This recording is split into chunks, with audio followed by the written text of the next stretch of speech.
That's Navia! She's over there! Hey, Navia! Are you okay?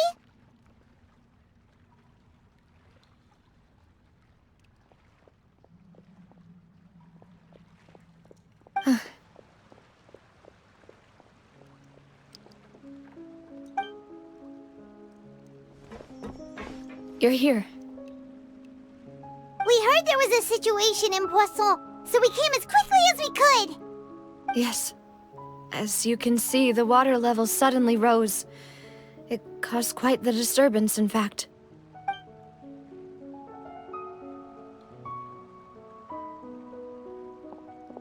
Demoiselle! There was a wounded resident next to a building southeast of here. We've already transported him to safety, but we've run out of medical supplies.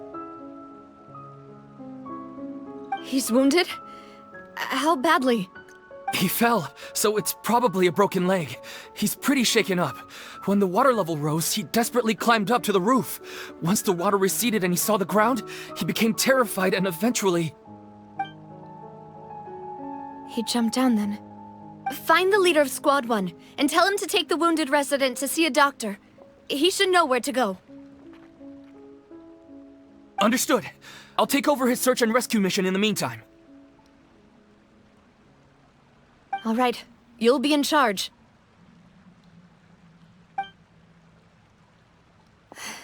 I'm sorry. Where were we? The situation in Poisson? Ah, right. Allow me to explain. A little earlier, we suddenly heard a loud noise. At first, everyone thought that something might have exploded in the waterways. But before we knew it, water started pouring out from everywhere. The rushing water seemed a little odd, almost like the unique color of primordial seawater. Some people didn't realize the danger and thought it was just ordinary water, leaking from somewhere. Everyone on the street who happened to be close to the water didn't have a chance to escape. As the water levels rose, they suddenly disappeared. They were all dissolved. Those who realized what was happening started to flee in a panic, desperately trying to get to higher ground. Many were injured in the stampede, and some people fell from significant heights.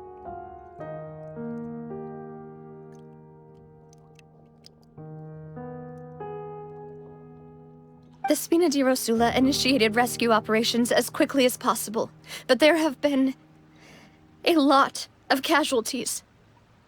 Fortunately, the water began to recede after some time, and the chaos came to an end. The water that flooded the area contained primordial seawater, so the lower levels of Poisson are still hazardous. To ensure everyone's safety, I've asked the people there to leave as soon as possible. No one knows if this could happen again. All we can do for now is try our best to help evacuate the residents. We still haven't completed the head count, but we'll have some numbers soon. How awful. And all of this just came out of nowhere. It was quite frightening indeed. I only wish that everything that just happened was a bad dream. Is there any way we can help, Navia? Thank you for being so willing to help in a moment of crisis like this. You don't know how much it means to me. I really can't express how grateful I am.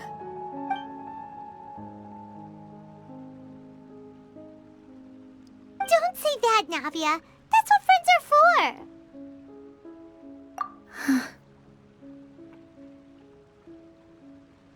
Demoiselle! We've got a situation here! I'll be right there. Sorry, I need to go for now. And off she goes. Seems it might be a while before she can take a break.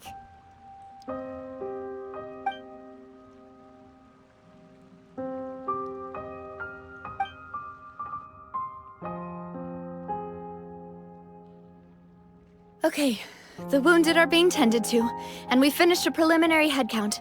More support has just arrived, so I suppose I finally have a moment to focus on my own matters. Of course, we should remain ready for anything, and continue doing our best to rescue others. I'll be sure to have everyone at the Spina di Rosula ready to render assistance. Traveler, Paimon, would you two accompany me to my father's grave for a moment? Huh? Right now? Thank you.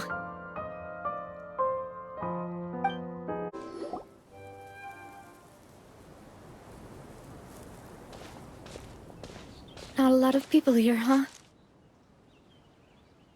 Well, given the time of day and the whole situation in Poisson, Paimon doesn't think there'd be a ton of people here visiting graves. Right. That's how things are now. The living are so exhausted that they've no strength to spare any words for the dead. Navia?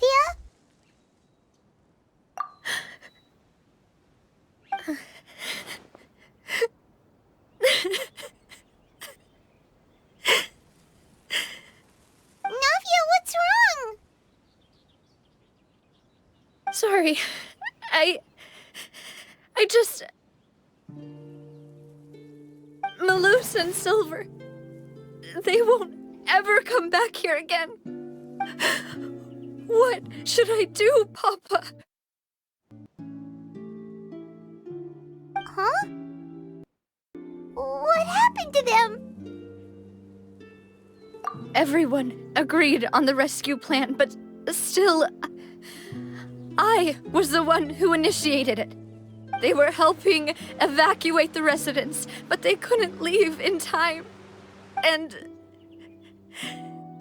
they were caught in the seawater.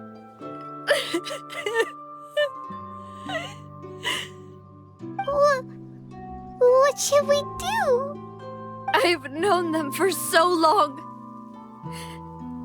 And I know they weren't afraid. But I could at least hold a funeral for my father. And I know where he rests. But as for Melus and Silver, they're just gone. I just can't.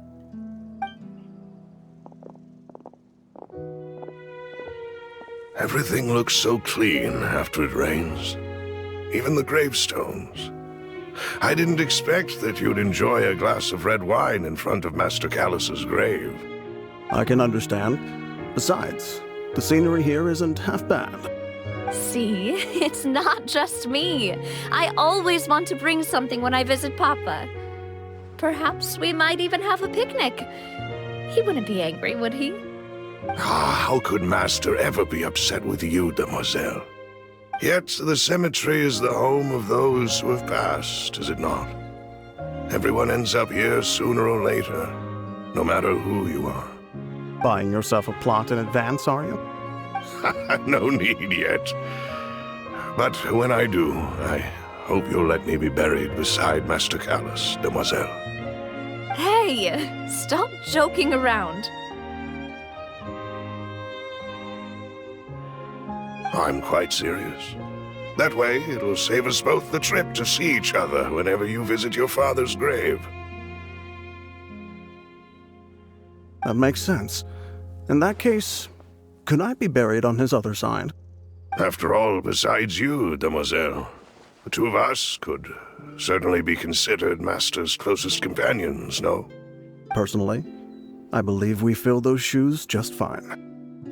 Why are you bringing this up all of a sudden? Seriously. All right. I'll remember your requests. But I'd really prefer not to talk about this stuff. And what do you mean by saving me a trip? I'd make the journey even if I had to visit you two somewhere else. I'd promised to let them rest in peace here. But here I am breaking that promise. I'm sorry for letting you see me in a mess like this. I don't usually cry, really. Paimon doesn't know how to help you feel better. But, well, she understands how you feel. I had always thought I could make my wishes come true. But now that I think about it, that never solely relied on me. Many things can only be accomplished with someone else's help. Melus and Silver have helped me so much. But by contrast, I could do nothing for them. I'm so sorry. You can spend as much time as you need here, Navia. We'll stay with you. Thank you. Right now, you don't know how much that means. By the way, you can have a look at this. It's a list of victims from the incident that took place here. Obena, Khan, Burnett, Giverny, Francine, Karina, Daisy Ray, Joinville, Julianne, Esson, as well as Melus and Silver. So, everyone else is safe. But still... It's okay. I know what you're thinking. And you're right. We lost Melus and Silver. But we were able to save more than we anticipated. The overall outcome indicates that the cost was worth it.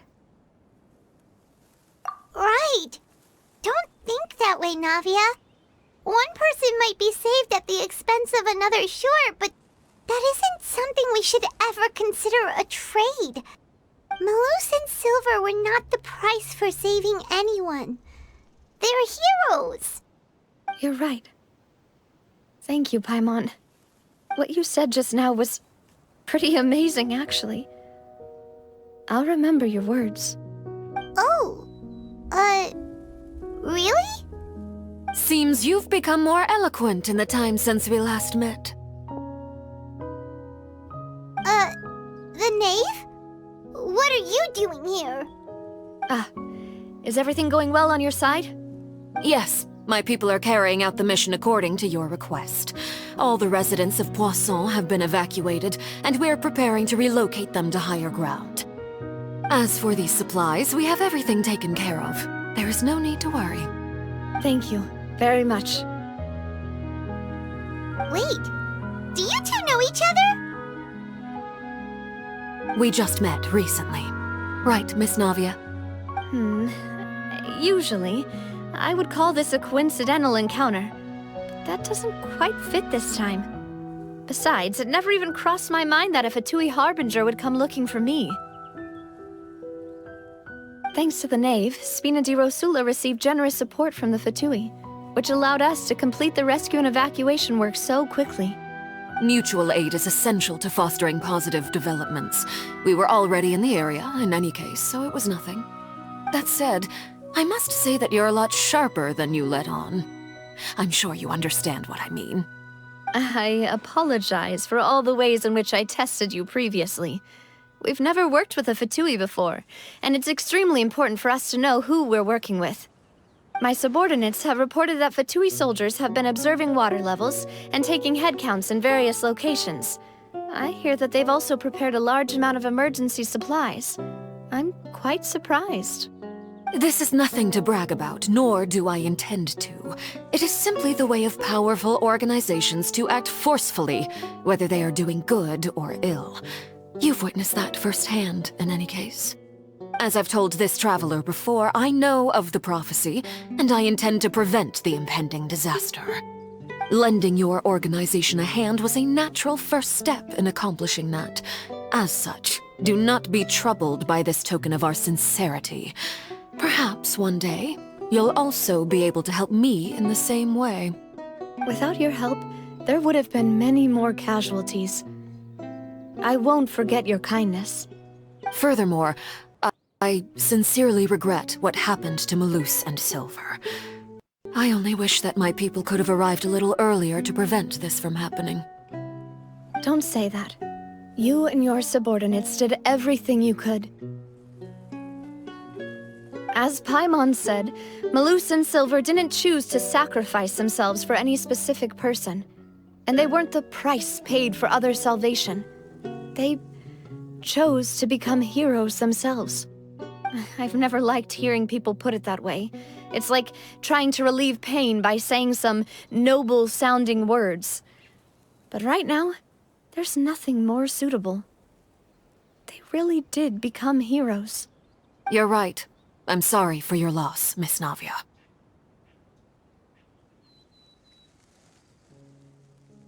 Water is life to Fontaine's people, and it also spells disaster.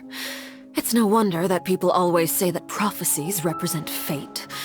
Fortunately, I've never been one for such opinions. So, you're one who will try to change fate, then? Of course. That is why I'm going to Hotel Bouffe de Thé. I still have some things to take care of, and the children need my attention. By the way, Traveler, Paimon, one more thing. Alright, then we'll just... Huh? This isn't right. Paimon thought you would ask us to walk with you for a moment so you could tell us something in private. That is a clever and useful conversation technique, which I do like to use when necessary. But there's no need today. It would not hurt to have Miss Navia listening in. Traveler, I'm sure you remember that I said we could work together when we had the chance. You and I both know that there may be issues with the Primordial Sea. Previously, it was the fortress of Meripede's sluice gate, and this time it was the water levels in Poisson. These are both signals. Indeed. Allow me to share the latest intel I've received from the House of the Hearth's intelligence network with you. During some recent investigations, a child claimed to have discovered some ruins near Poisson. The ruins date back to ancient times, and seem to be worth investigating in many ways.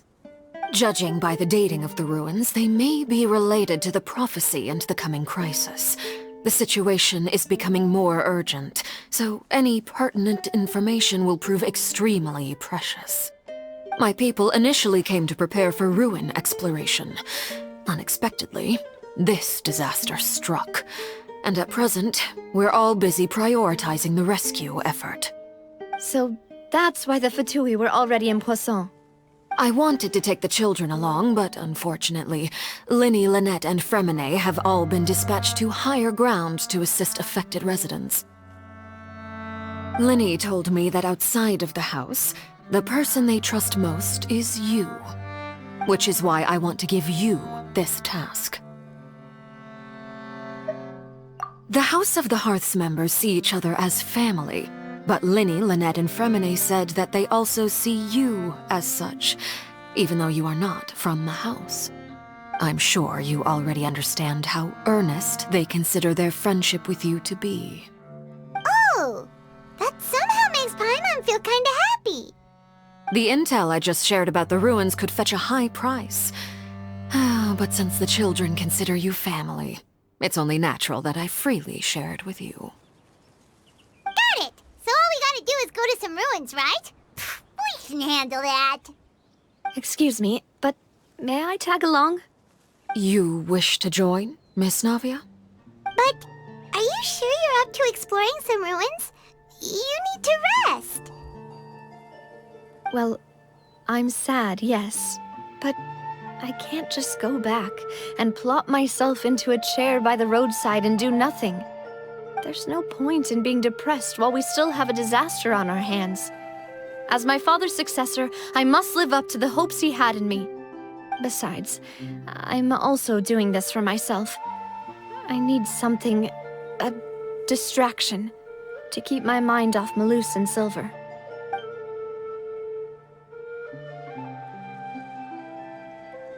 Since you put it that way, I have no objections. What do you say, Traveler? All right. The ruins are to the south of Poisson. Here's the map. Okay, the three of us will handle it. Come on, let's pack up and get going. So, are these the ruins the knave was talking about? Whoa, talk about old. They seem to be pretty ancient, all right. Let's go in and have a look. Just be careful.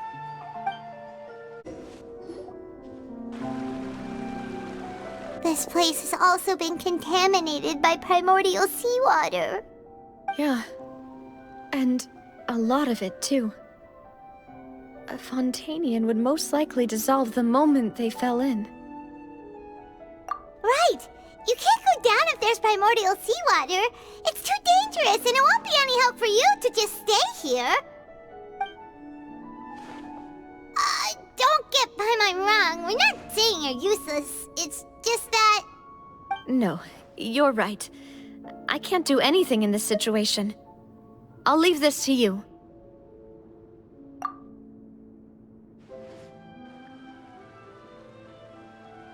That complicates things. Maybe the only way left is forward. In that case, do you want to wait for us here? The water levels here are unstable, and there's a chance the water will rise. So staying here wouldn't be safe either. I'll go together with you. Perhaps we'll find the exit just up ahead. All right. Come with us for now then, but please be careful.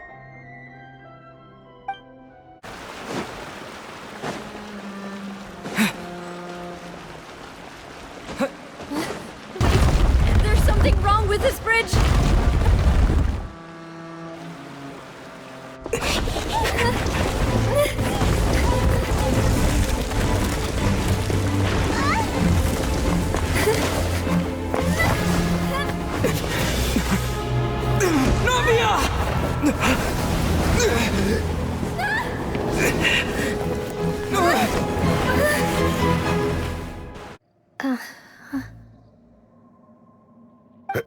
Demoiselle?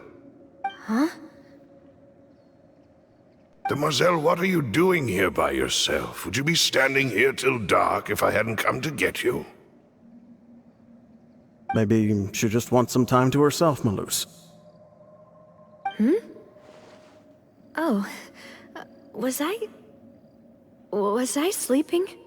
Yes, it would appear so. I must be tired. That's quite possible. However, you were the one that suggested we go out for a walk. Oh, right. I nearly forgot. It must have slipped my mind when I dozed off. I haven't had a nap today yet. Have I? This is a familiar feeling, yet something's a little strange. Is something the matter, Demoiselle? Oh, no. No, I'm fine. I was just trying to recall why we came out for a walk. Do you remember Mr. Giverny? He'd requested our help before with foreign merchants who had a debt dispute with him, and we'd resolved the matter not long ago. We were headed to see how things were going with him at the moment. Ah, right. Yes. I remember now. Oh? Miss Navia. Ah, Mr. Melus. And Mr. Silver, too. It's good to see all of you. How have you been? I've been great. Thanks to your help, those bothersome merchants finally realized that I wasn't the one they were looking for. Why, I wasn't even the guarantor for that person. They were knocking at my door day and night. Even my neighbor, Obina, was getting fed up with them. Sometimes force is required to calm someone down and get them to listen to what you have to say. That's right. Oh, by the way, Burnett, what was it that you wanted to give to Miss Navia again? Oh, yes. One moment, I have it right here. Miss Navia, these are some flower seeds that I prepared. Please take them. They're a very good variety, and they'll become very big and beautiful once they bloom. I don't know what we would have done without your help, so this is a little token of our appreciation. I hope you won't refuse. Did you cultivate them yourself?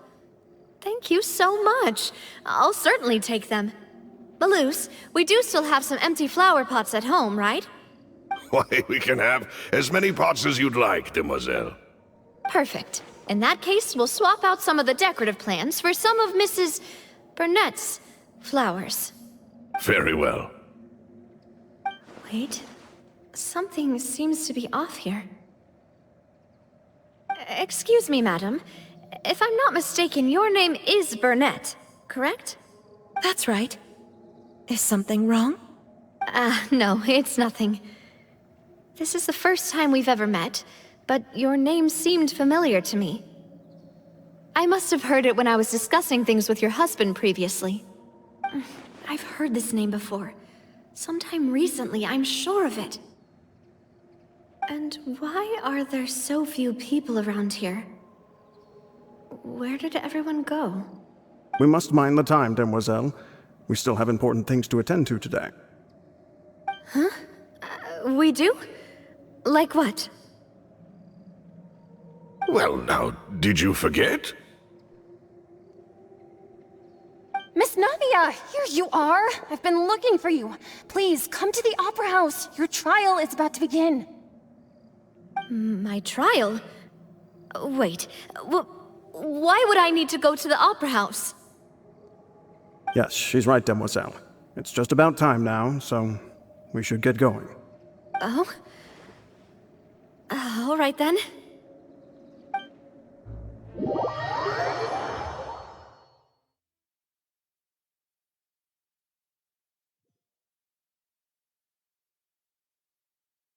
Look, it's Navia! She's here! And her two attendants are with her! Goodness, everyone's finally here.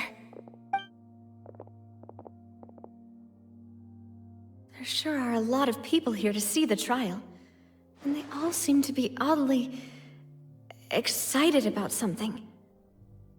I even know some of these people. Karina, Desiree, Joyville, Jolien, Essen. Why are so many people here? And why do I have no recollection of this case? And as for the judge... huh? Where's Monsieur Neuvillette? Please sit in the defendant's seat. Don't worry, Silver and I shall accompany you. All right. But are you sure you can stand behind me? Typically, it wouldn't be allowed, but today is an exception.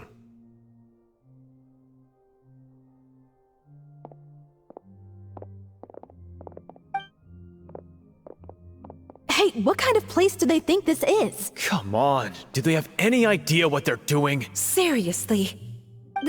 Enough with the whispering! Could someone please tell me where Monsieur Neuvillette is?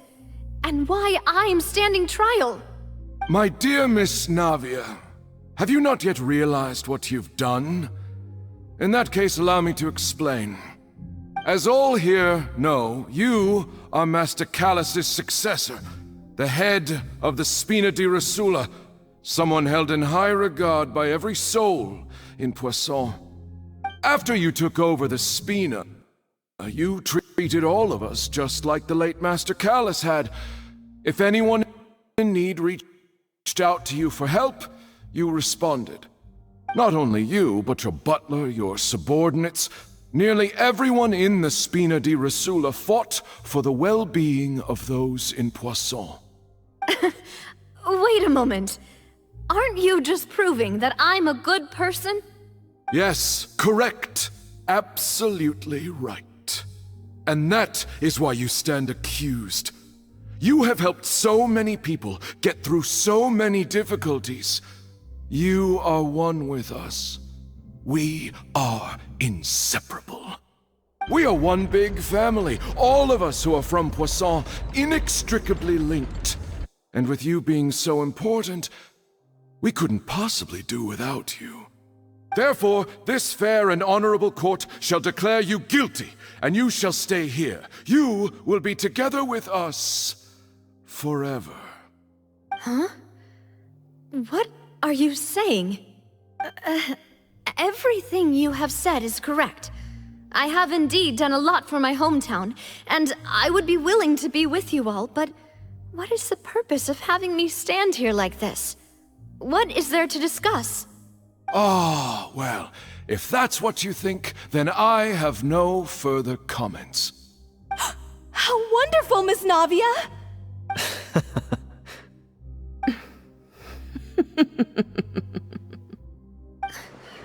I know all these people. Why are they laughing? I seem to remember now. Yes, I get it. This trial is... Wait just a moment. This isn't right! Melus? What was that, Mr. Melus? Our conclusion is very clear and unanimous. Let the court judge her now. She's guilty! Stay here, Navia! You're one of us! Demoiselle, don't admit guilt. This trial means to keep you here forever. I wish to exercise my right to defend Our Lady. Mr. Joinville, you only know of Navia's goodness, but nothing of her utterly independent mind. She was born a free and independent spirit. She has never been tied down by anything. Indeed, even the death of Master Callus couldn't stop her. Her actions cannot serve as proof that she identifies herself as part of any group. She merely acted as an individual, extending her hand to help others. Please do not mistake her actions as being otherwise. Really? As an individual, you say? Don't forget, we are all Fontainians here. This is the nation of justice, the nation of Hydro! Even if Miss Navia only voluntarily rendered her assistance, that doesn't change the fact that her beautiful soul must return to everyone. Water accepts all, blends with all. It will surely accept her kindness. Everything is measured here in the nation of Hydro, and in the end, everyone shall meld together. Thus, when a unanimous opinion emerges, that opinion represents justice. Now I speak for everyone. Our opinion is consistent. Navia should stay. We and Navia are one. And you would call this justice?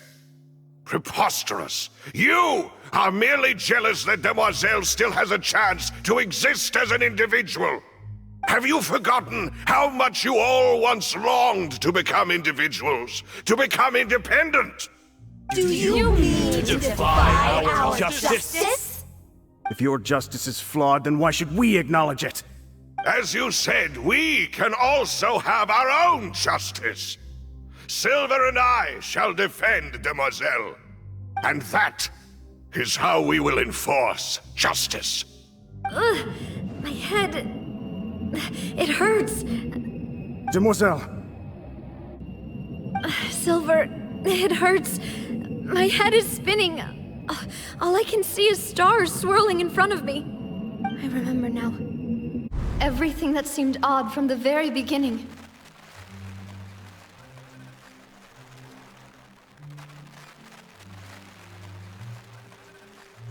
Karina, Desiree, Joyville, Jolien, Essen, and Mr. Giverny and Mrs. Burnett, who we met earlier.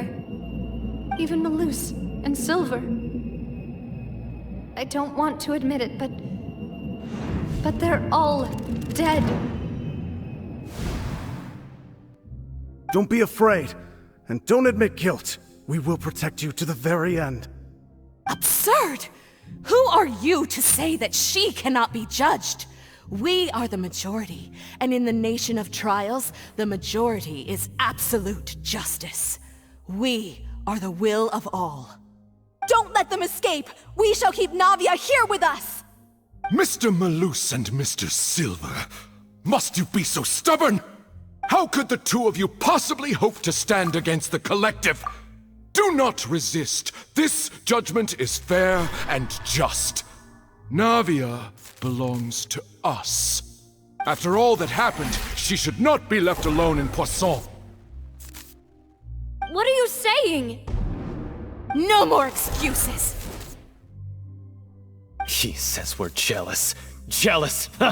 How could she possibly be an independent individual? What's with these people? Who's jealous of her? She belongs to us! Miss Navia, she... Silence! That's...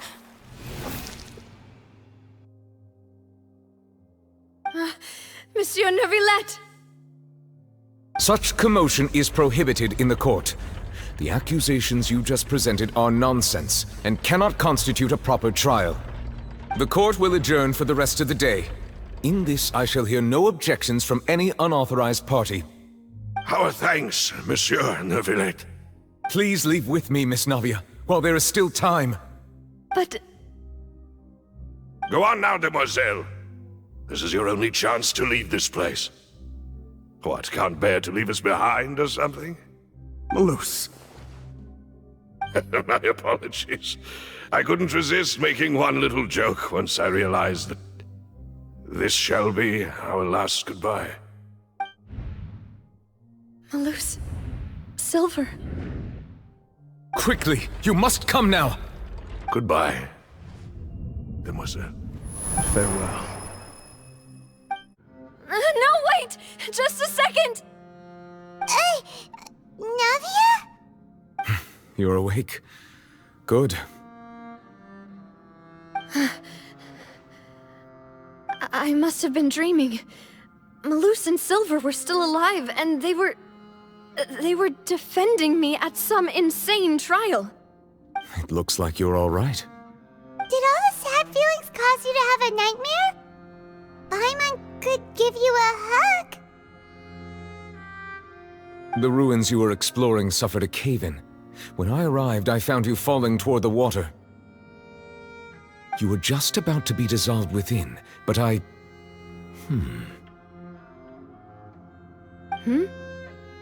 What is it? I think I saw 2 Oceanids protecting you. It was only for a moment, perhaps even a fraction of a second, but they gave me the chance to retrieve you. Were it not for their intervention, I would not have been able to rescue you before your consciousness dissipated. Wait, did you say Oceanids? You mean like what happened with Vache? Perhaps those 2 Oceanids were the people you saw in your dream.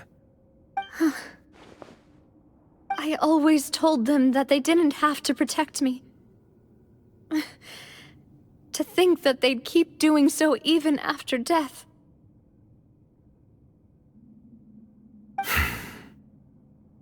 Please come with me.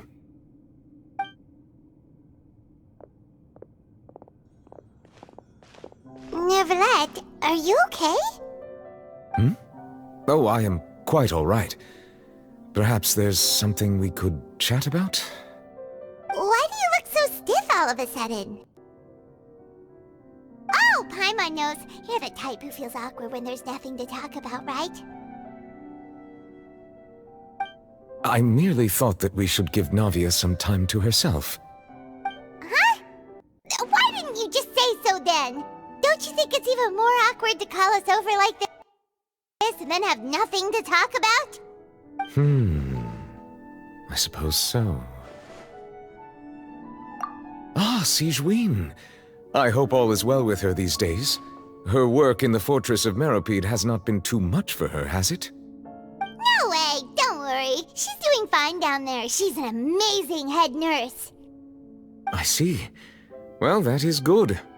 I have always worried that Sigewinne would need a lot of time to understand the world of humanity, just as I have. Oh, and the Duke also says hi! Even though Sigewinne made him do that. He hopes that you haven't been overwhelmed by all that's happened lately. Thank you. I have indeed been busy lately, and I also hope that everything is going well in the Fortress of Meropide. He still doesn't know what to talk about. Let's chat about something else then. So, Neuvillette, you're probably quite the swimmer, huh? Yes, of course. this isn't going anywhere. Let's try something else. How did you find these ruins? Did the knave tell you? Yes, in fact. I had arranged to meet you in Poisson, but when I arrived, I discovered that the Fatui were helping the residents evacuate. They had even transported a large quantity of supplies to the area. Amid my astonishment, I ran into the knave, and we had a chat. She informed me that she had asked you to investigate the ancient ruins here. Yeah, we originally planned to meet up with you, but we thought you might still be busy with all those official documents. We didn't think exploring the ruins would take very long, and who would have thought you'd wrap things up so quickly?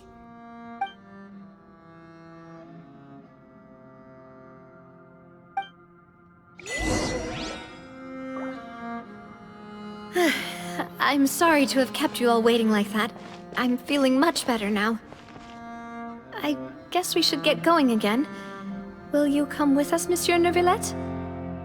Yes, if you wouldn't mind my company. All right! Another one joins the party! Let's get going then! Looks like we've reached the end. This is the place. There should not be any other hidden spaces in the vicinity. The path sure had some twists and turns, but it turns out that this place isn't actually that big.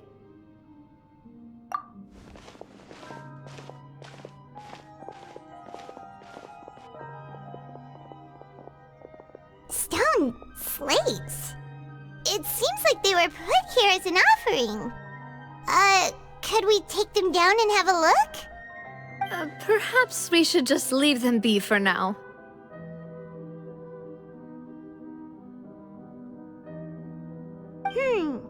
There are 4 locations in total, but only 3 stone slates. The slate that should be in the first empty spot is missing.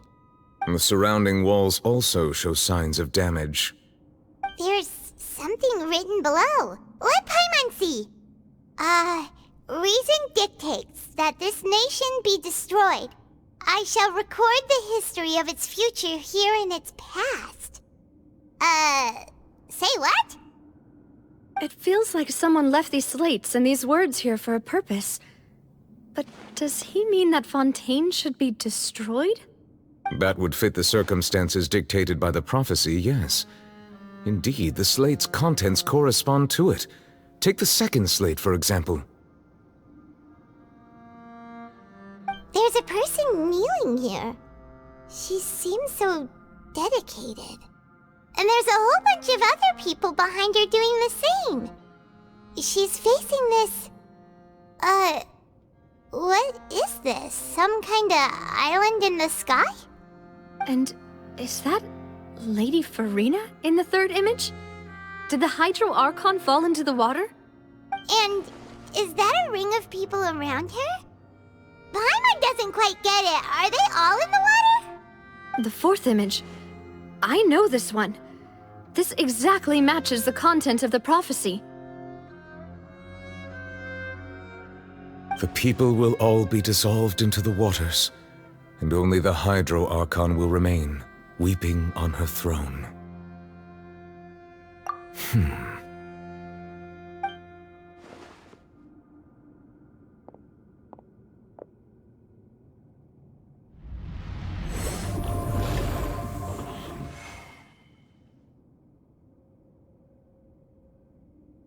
More information should be hidden in these slates, but I fear I cannot easily uncover it, most likely due to us missing the first slate. I am very sorry. Don't blame yourself, Monsieur Neuvillette. Deciphering ancient stone slates isn't one of your duties. Ooh, Paimon's getting the chills just looking at these slates. This says that it's the history of the future, right? That means the prophecy's sure to come true. I really hope it doesn't mean that. Still, Paimon feels like these images are kind of weird when you look at them together.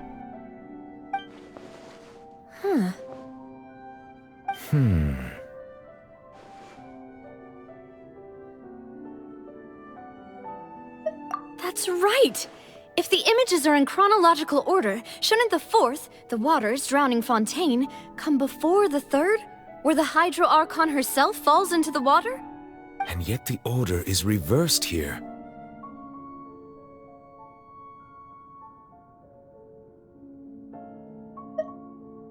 If we go by timing, Lady Farina only emerges in the third image. That means that the person in the second image might be the previous Hydro Archon. Egeria, then. I had never met her, but her appearance here does match the records. The previous Archon kneeling before the floating island in the skies, as if confessing a sin. Did she herself commit that sin? And if not, why would she be in such a posture? Also, I'm still wondering why these ancient stone slates are here at all. Judging from their contents, could this place be the origin of the prophecy? Does that mean that someone, or some people, once saw these slates? But who would have created these slates and left these words here?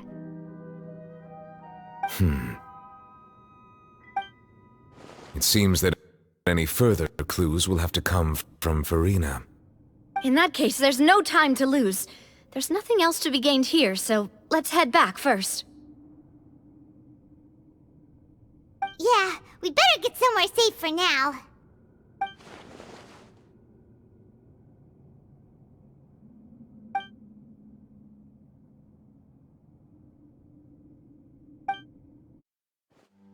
Let's split up here. I'm going to check on what's happening with the Spina. You know how it is. There's some things you just need to be there for yourself. You still have energy for that, Navia? Paimon's already beat! Just head back to the Fleuve Cendre and have a rest then. Thanks for keeping me company all this time. I'll depart as well. Thanks for your hard work today. Rest well, everyone. Traveler, I will go talk to Farina tomorrow morning to ask about the stone slates. I'm sure that you're concerned about this matter as well. If you have time, drop by my office. I will share the results of our discussion with you. Are you really gonna talk to her about this directly? Will that be a problem? Paimon's getting a little scared now that it's come to this. She has long been harboring secrets and will not give them up easily, which makes it all the more my duty to ensure that she understands the present situation. Alright, we'll leave it in your hands then. You're probably the best person to talk to her anyway. I will be carefully considering my words tonight. Traveler, Paimon, our safe house at the Fleuve Cendre is always open to you as ever, so please don't think you're an imposition. Alright, I'll be on my way then.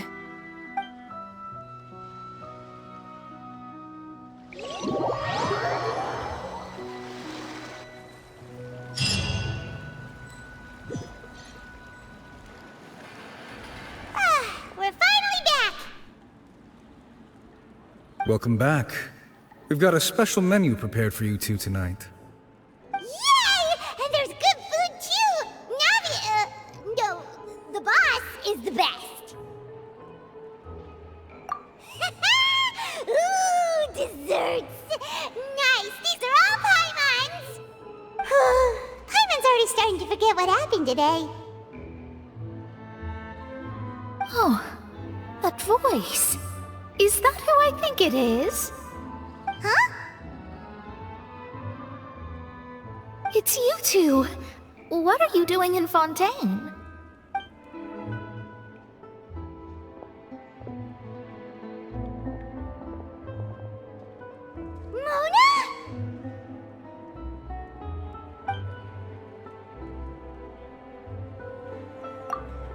Seriously, nobody just uses a scry glass whenever they've got time to just see who they'll meet on the road. Still, we didn't expect to see you here. Wait, you're not a Fontainian, are you, Mona? Well, I have some business to attend to here, so I booked a hotel in the city. I was just out for a stroll when I bumped into you. Quite unexpectedly, if I might add. Why did you think I was from Fontaine, though? Is that because Magistus doesn't sound much like a Mondstadter surname?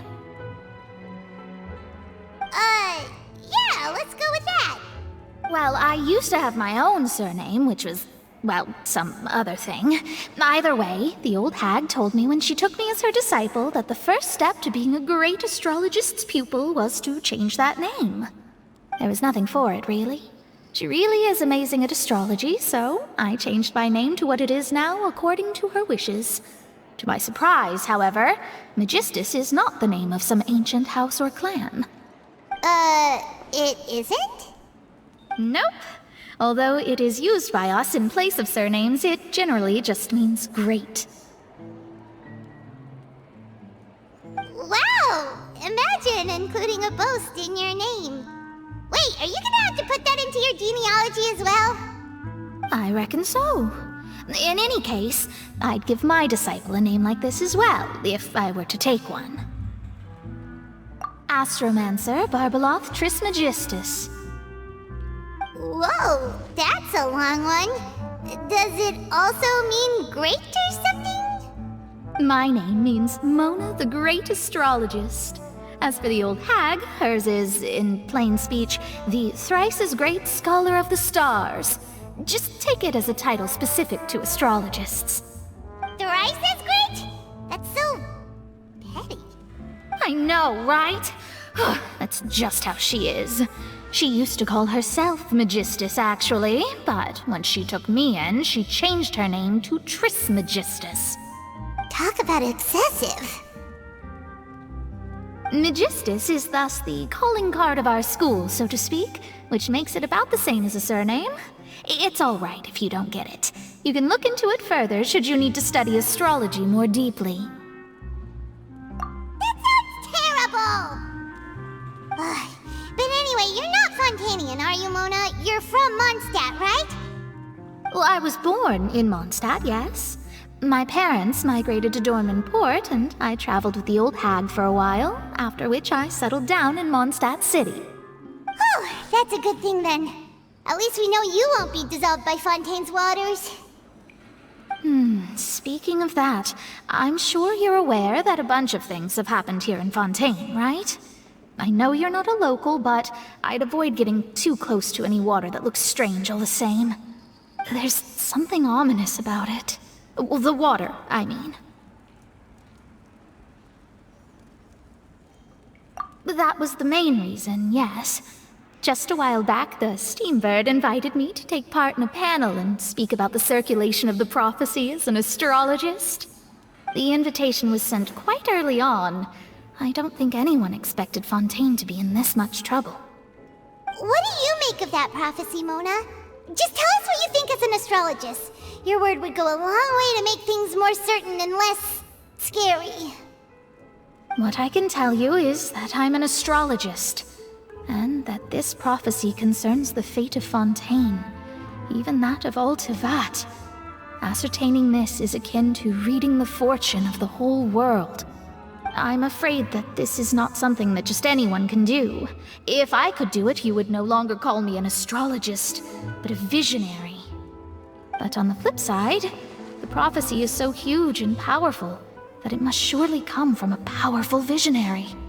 Its contents involve the fate of the world. Disregarding it would be a mistake. A visionary? Sounds really powerful and all, but does such a person really exist? Of course.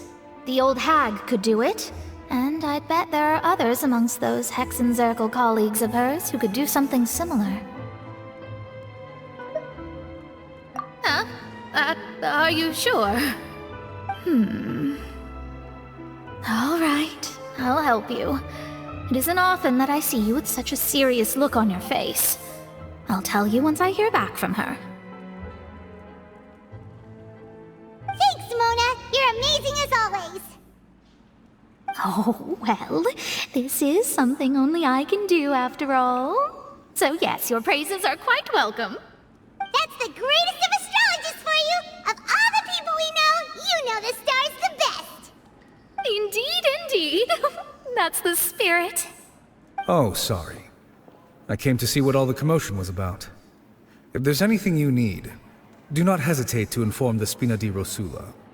Oh, whoops. Guess we were getting a little too carried away there. Well, I'll go tend to my own business now. If I receive any news, I'll be sure to come find you two again. And there she goes, quick as rushing water. And here we are with the Spina guy giving us suspicious looks. If Paimon hadn't spoken for you, it'd be you getting all the weird looks. The things Paimon does for you. That's more like it.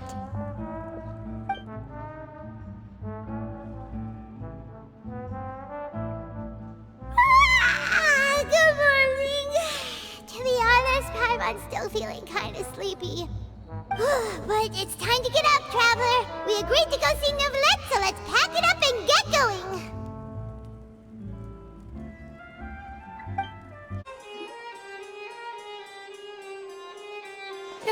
You're here! Finally! Is something wrong? Monsieur Neuvillette and Lady Farina, they seem to have gotten into a dispute. Please go see for yourself.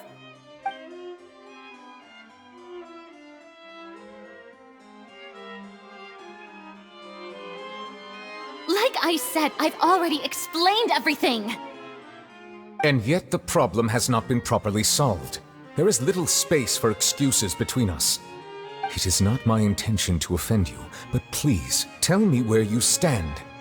You are the Hydro Archon Focalor, are you not? Look at this. This is a list of the victims from the recent Poisson incident.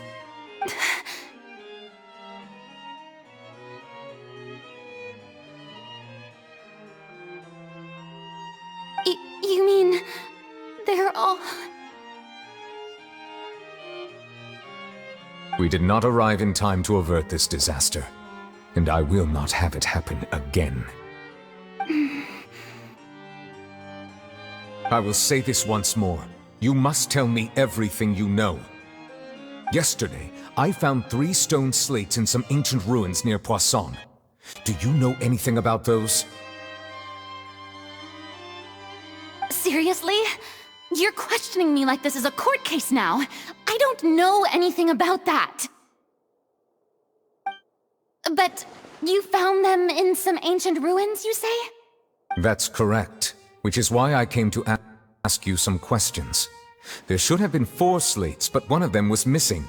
The other 3 feature different images that seem to correlate to the prophecy. The prophecy? The second of these slates depicts the previous Hydro Archon Egeria kneeling before a floating island in the sky, as if confessing something. Do you know nothing of this either? I don't. I've never seen such slates. I'll ask you again. Do you really have no information regarding the previous Archon? My deciphering of the slates indicates that the Hydro Archon Egeria once had to confess to, or apologize for, a certain sin. If anyone would know about it, it should be you. All gods don't have the same secrets, you know. She was herself and I'm me.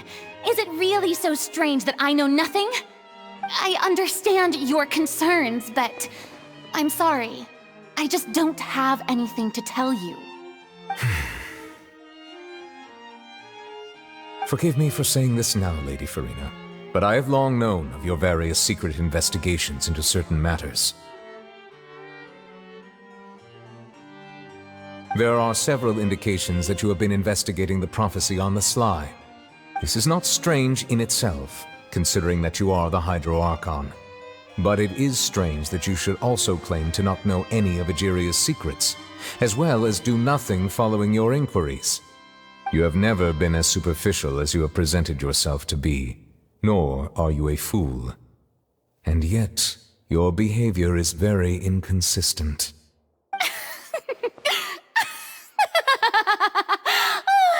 So you've been watching me all this time, have you?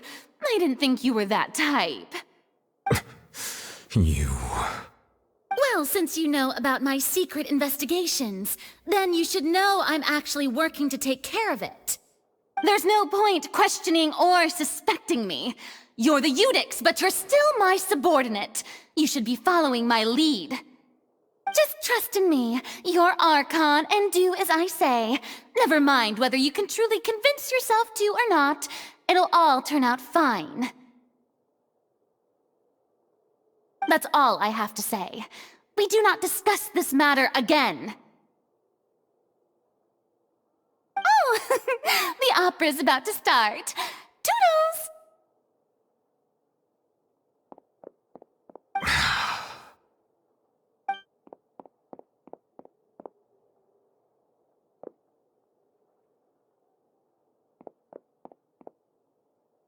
Did Farina not notice us standing by the door? Wonder what's up with her. She was smiling. Huh. She didn't seem in the mood to care if we were listening in or not. I assume you've been outside for a while now? Oh! You noticed! Seems Farina didn't even realize we were here. She was in a great panic, though I cannot discern the reason.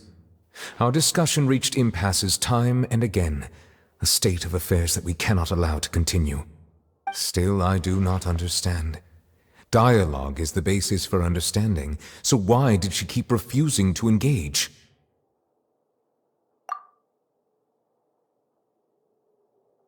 Everyone in her inner circle has noticed that she is hiding some secret. The issue is her attitude. I fear that she will not reveal anything unless absolutely forced to. We may have to create a situation in which she will have no choice but to speak. Oh? Like what? Normally, people will only reveal the truth when standing trial. Perhaps we must have the Hydro Archon experience just such a scenario. But Farina's seen so many trials, and she's really good at dodging questions. How do we make sure that she won't just slip away at the first chance she gets? We will need to consider this thoroughly, join forces with various parties, and then do what we can. If at all possible, I would prefer to recuse myself from this affair, but we must prevent the prophecy from coming to pass. This may be cruel to her, but all Fontaine is in crisis. The information a god possesses is too precious, and so we must take a chance on this.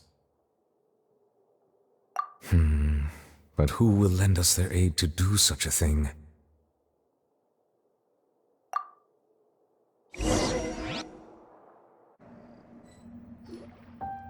Well, that's everyone, huh? Speaking of which, it was pretty smart of you to think of hiding here. Poisson was just involved in a disaster, so it's presently devoid of people. That naturally makes it the best choice. And here you are drinking tea like it's the most natural thing in the world, huh? That's what family should do. Sit and enjoy a leisurely time together. It's nice to enjoy tea here, you know? Care for a cup? Lend me your ears, everyone. Or perhaps one of you might like to start us off. How about you, friend? Me? No, I don't think I can. Then, how about you, good sir? I fear that I will cause the mood on this boat to become as somber as it is in court. Well then, I guess we're lucky we've got a local like me to organize things. Wonderful, the spotlight at last. I guess I'll be facilitating things from here. That was a little long-winded, don't you think? Oh, you might be right. Anyway, to cut to the chase, our friend here, the Traveler, has brought us together to discuss something. As for what that is, well, let's start by saying that we'll be pooling our efforts together to create a series of traps. Oh, how intriguing. Well, it's just an expression, really. One that I just learned from Chlorand, and used on the spot. So, let's invite her to explain in detail. A round of applause, please.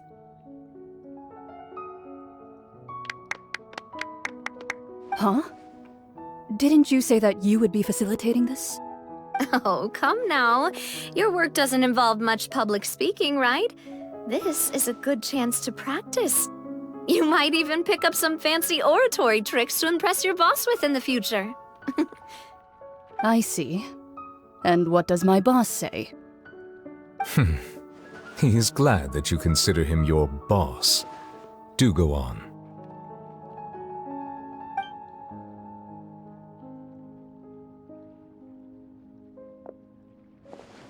In that case, do any of you have experience hunting? Not that I recall. Fremine and I once used a wooden stick in a basket to catch wild rabbits when we were younger. As for Lynette, oh, right. You were sick that day, weren't you? I've also gone diving to catch some fish before. Does that count?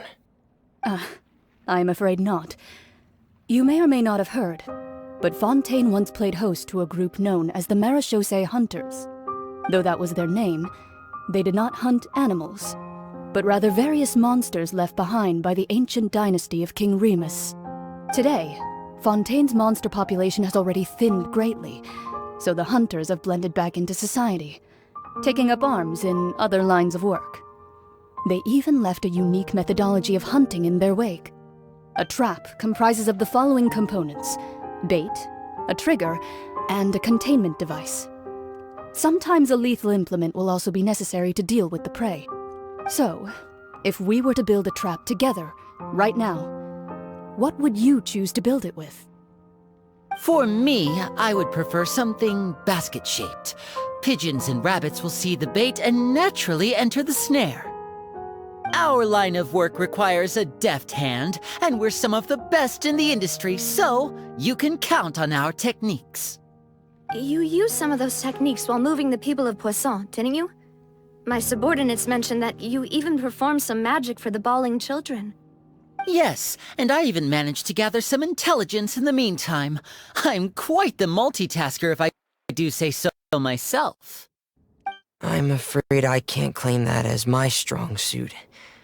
I prefer more stable methods, like placing bait in the water and waiting for the fish to come within reach. That's the kind of method I would count on. Calm and steady. Exactly the kind of person who would catch loads of fish. And I can be their assistant. With discretion, I'm sure. I'd probably use some sort of mechanical animal. Papa once bought me some small clockwork squirrels, mice, and such.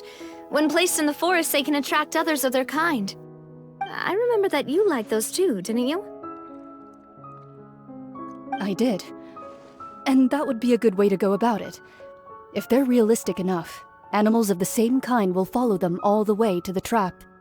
What about you, Monsieur Neuvillette? I fear I do not have any related experience. That makes sense. You usually solve problems directly, without the use of any such tricks. But I do have one more question for you, monsieur. If we were to create a trap now, how would you design it? I would like for it to be effective, but bring no harm to the prey. A more gentle trap would be ideal. Kind, as always. However, our intention doesn't necessarily change the containment device and the type of implement we need. If we wanted to kill the prey in one strike, we would need a powerful implement. However, that also goes for prey that must be captured and safely contained. Wait, why's that? Only a hunter who's a true expert at subduing their prey can snare it without harming it. The line that divides life and death is often exceedingly thin. So are we going hunting together? We hadn't thought of seeing ourselves as hunters. It kinda works, but maybe it's still not the best metaphor. If our means of capturing and dealing with our prey is to put them on trial, then the hunting metaphor is actually quite accurate. But we shall require much more courage than any hunter to judge a god, a being whose seat is an exalted throne. Oh, so that's what's going on. Sounds very interesting.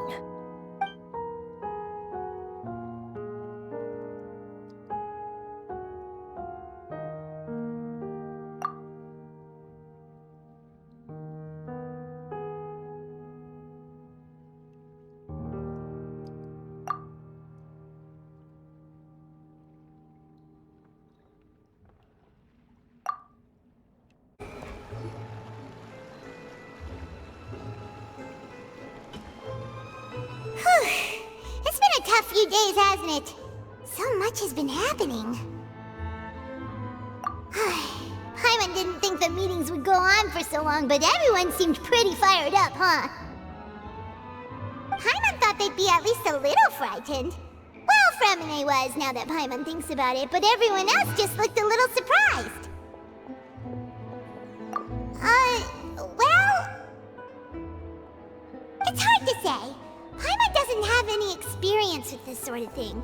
But with you around, Paimon sure will do great. After all, you're the most reliable person in the world, aren't you?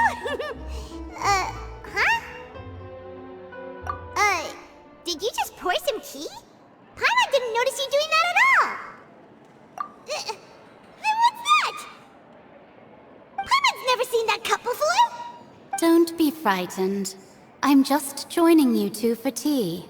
I merely refrained from saying anything till now. Who's that voice? But there's no one here. Aw, have you forgotten me already? Wait, you are familiar. You're the voice we heard from the sky in Sumeru. The voice from the sky, I fear that description is wrong. Though, not completely wrong. You're feeling lost now, just as you were feeling previously. I sensed that confusion and thus came to you. Guiding people is an irresistible hobby of mine, after all. Consider me a passerby, just accepting a commission from my friend's disciple on a whim.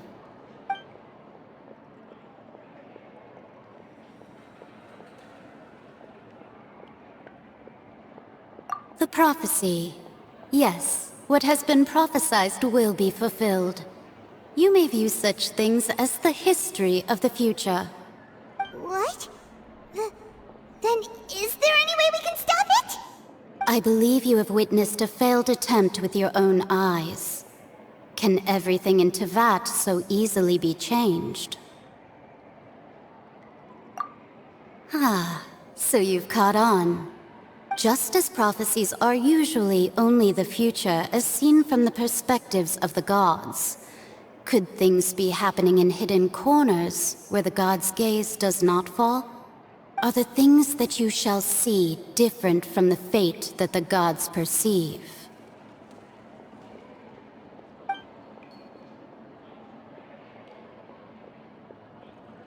What is she talking about? It all sounds really impressive and important and stuff, but it also sounds kind of scary.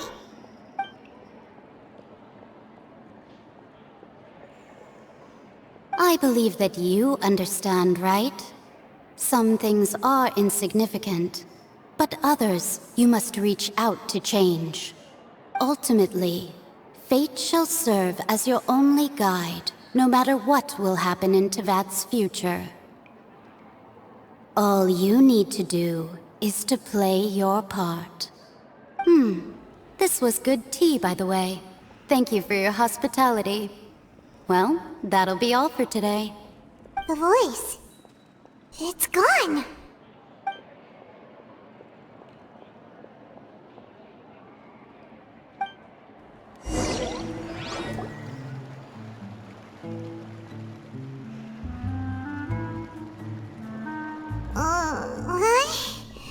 I want to hear someone talking. Alright, coming! Hey, it's you who's getting lazy, okay? Well, I see I've walked in on some lively banter. Mona! Fine, just fine. I went to take part in that Steambird panel. It turned out to be more interesting than I expected. Not all Fontainians are pessimistic about this. One journalist mentioned that sitting around and waiting for the end to come would be wrong, and that they should make their own rescue preparations.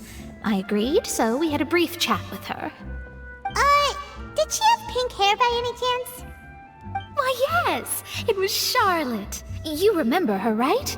That daredevil journalist? I'm in full support of her view. Prophecies are very important, but how can people allow their lives to be commandeered by just a few words? That's right! Paimon's glad to hear something sensible for once. Ah, yes. About what we had discussed before. I did try, but I'm afraid I couldn't reach the old hag. I'll try again tonight, but I wouldn't get your hopes up.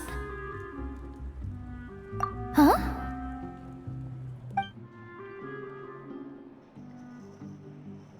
Goodness gracious. Are you serious?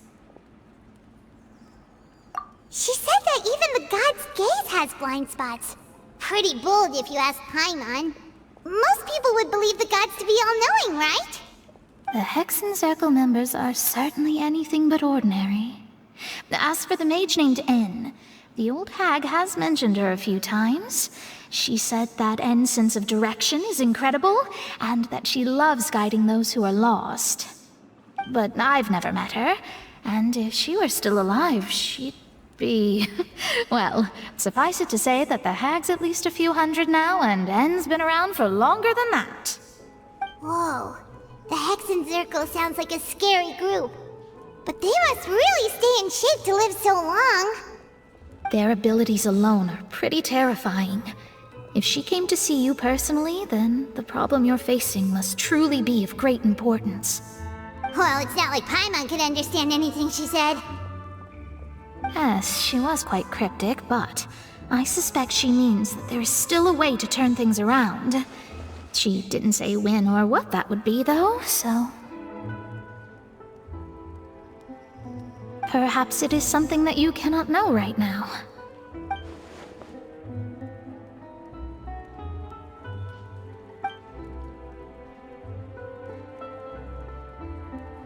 Traveler, Paimon, are you two all right? Oh, we're fine. We're just a little down right now. It kind of feels like the end is coming, you know? I see. I feel that same sense of desperation, too. I guess you could consider me someone who has often witnessed fate. So far as I have seen, it cannot be swayed. But even so, I still hope for, and believe in, miracles.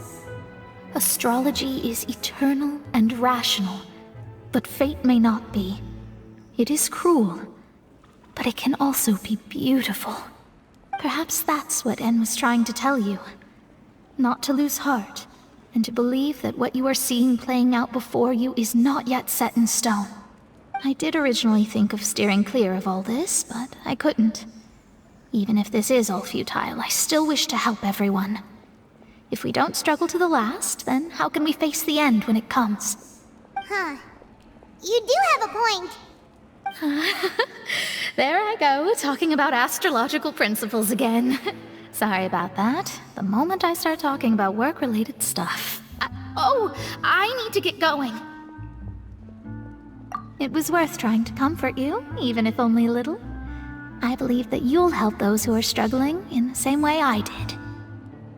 I suppose that might be why we always seem to meet by coincidence. Paimon feels kinda moved by what Mona said. But also kinda sad, too. Hey, Traveler. Paimon suddenly feels like going outside for a walk. Let's go. Huh? Our names are written in this newspaper. What's going on? Let Paimon see! The underwater stronghold, the Fortress of Meripede, has continued in its noble autonomy, but that does not mean that others cannot interact with it. My recent attempts to enter the fortress bore little fruit. Huh. Guess Charlotte still hasn't given up on that. Thus, did an Outlander friend become the focus of this report, a blonde adventurer with their white fairy legends trailing in their wake. It is said that this mysterious traveler once visited the underwater fortress. So while the fortress's interior remains a mystery behind closed doors, do not fear, for the tales of the traveler contain surprises in spades. Journalist Charlotte's biggest scoop yet, the Traveler's Trail, World Walker. Huh. Charlotte took so many awesome photos of us and we never even noticed her. She hasn't been able to get a hold of anything at the fortress, so since we're easier to find, she's using us as the subject matter instead? Ugh, seriously? Well, fine. Those headlines and photos do look cool, so Paimon will forgive her this time.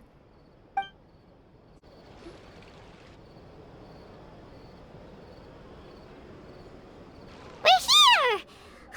Paimon's hungry. Should we go in and get something to eat?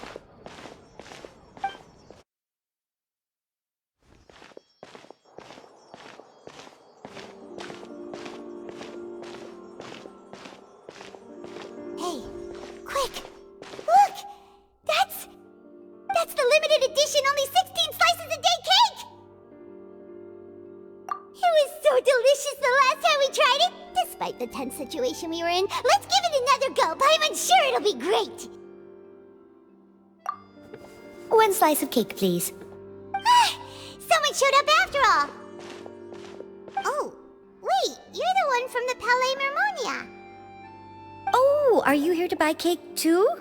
It seems Monsieur Neuvillette was right. You really can eat. Wait, did he really say something like that? That's right. Even he has his own preferences when it comes to food. As for me, I love the cake and coffee here. Do you come here often? Usually every day.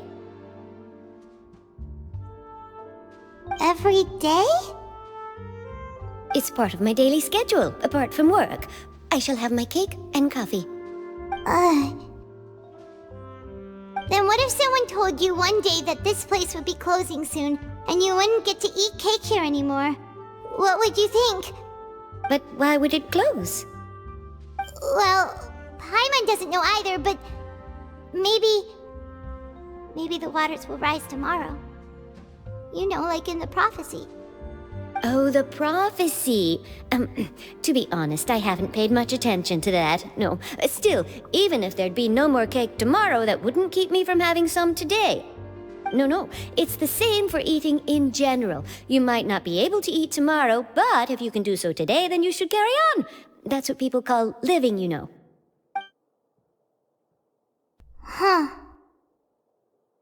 Don't be sad. Excuse me, could I have 2 more slices of cake to go? These 2 slices are for you. Sijuin said that this kind of expression you're making is what humans call being sad. Oh, you know Sijuin? I sure do. She was born before me, and she sometimes comes to the surface to teach us things about humans.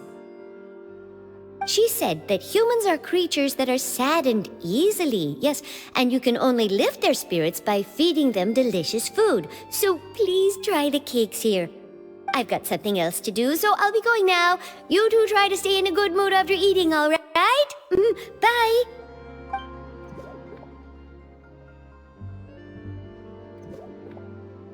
And there she goes! Alright, let's dig in. Paimon's sure this cake will be delicious.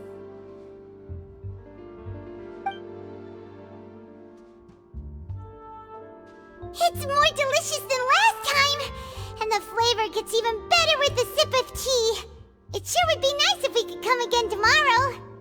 Sure would be nice if we could always eat delicious food here. Wow! If it isn't the Traveler and Paimon! Oh, have you seen the article I wrote about you? Ha! You've got some nerve! You just used us to make some quick mora! Oh, you needn't worry about that. I heard that you were in Poisson some time back, so I sent you a letter to discuss just that. It appears you didn't receive it, though. It's all right, though. I've set aside the amount intended for you. I've even set the table with some food. Really? Oh, you're the best! You're almost a little too easy to win over, Paimon. If I were a journalist with ulterior motives, you'd be in trouble now, you know. Oh, Paimon knows you're not like that. Still, what brings you here all of a sudden? Were you looking for me? When Mona mentioned you, we thought of coming to see you at work. I see. It seems you've already bumped into Mona here in Fontaine. So she mentioned me? What did she say? She said that you're a real daredevil of a journalist. Nice. In which case, can this daredevil journalist dare to request an exclusive interview with the legendary traveler and Paimon? Huh? So your article in the paper today doesn't count? Oh, of course it doesn't. That was more like live photography. What I'd like to do is dive deeper and ask you to talk about the things you've seen and experienced. Yeah, are we even qualified enough? Why not? If I say you're worth an interview, then you're worth it. But not right now, of course. I'll need a few days to prepare. Oh, in that case, we'll just chat when you have the time then? Oh, so that's a yes? Ooh, splendid! I'll tell the editor-in-chief immediately. I'll have to apply for lighting, a venue, some props, and... Whew, so much to get done now. Talk to you later. Wait, Charlotte, Paimon's still got a question for you. And what's that? If, just for example, Fontaine were to be flooded tomorrow, what would you do today? Huh, that's the prophecy you're talking about, isn't it? I mean, I do hear about it often, but I've never once thought that the day could be tomorrow. If you're seriously asking, then I might try and think of a way to leave Fontaine. Oh, but I'm still a journalist first and foremost. That means I have a duty to be reporting from the scene. And secondly, I wouldn't forsake my homeland that easily. From what I've seen, most people don't know what they'd do should the worst come to pass. In truth, it might be better just to behave like normal rather than worry over such an end. So in all likelihood, I'd probably still be prepping at the office for that interview of ours. I know what you're thinking. That sounds a bit sad, but I've always believed that it's best to do what you enjoy. Just think about it. If this nation really were to be suddenly destroyed tomorrow, but I still successfully finish an exclusive interview with a truly unique person, then the story I would wind up writing would truly be timeless. And then do you know what I'd do? Well, I'd write that story, send it for printing, and use messenger pigeons to get copies out to the various nations as soon as possible. I'm not a dreamer, nor am I a workaholic, but I do love my job, and I'd be proud of leaving such an article behind. I guess you could say that I was born to be a journalist. But anyway, that's my answer. And on that note, I'll get back to my preparations. That's so nice. All of a sudden, Paimon actually kinda envies her.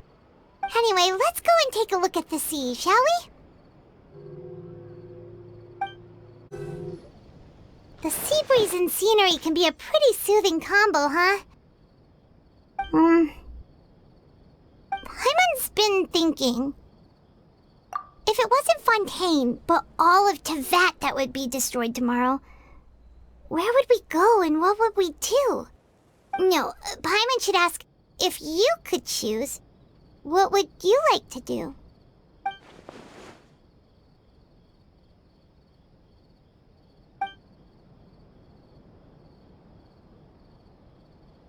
We've always been moving to the next destination, so we haven't spent much time thinking about these kinds of things. We didn't have to either, with us always being on the road and whatnot. You mean, still traveling? Huh. Wait, isn't that what we've always been doing?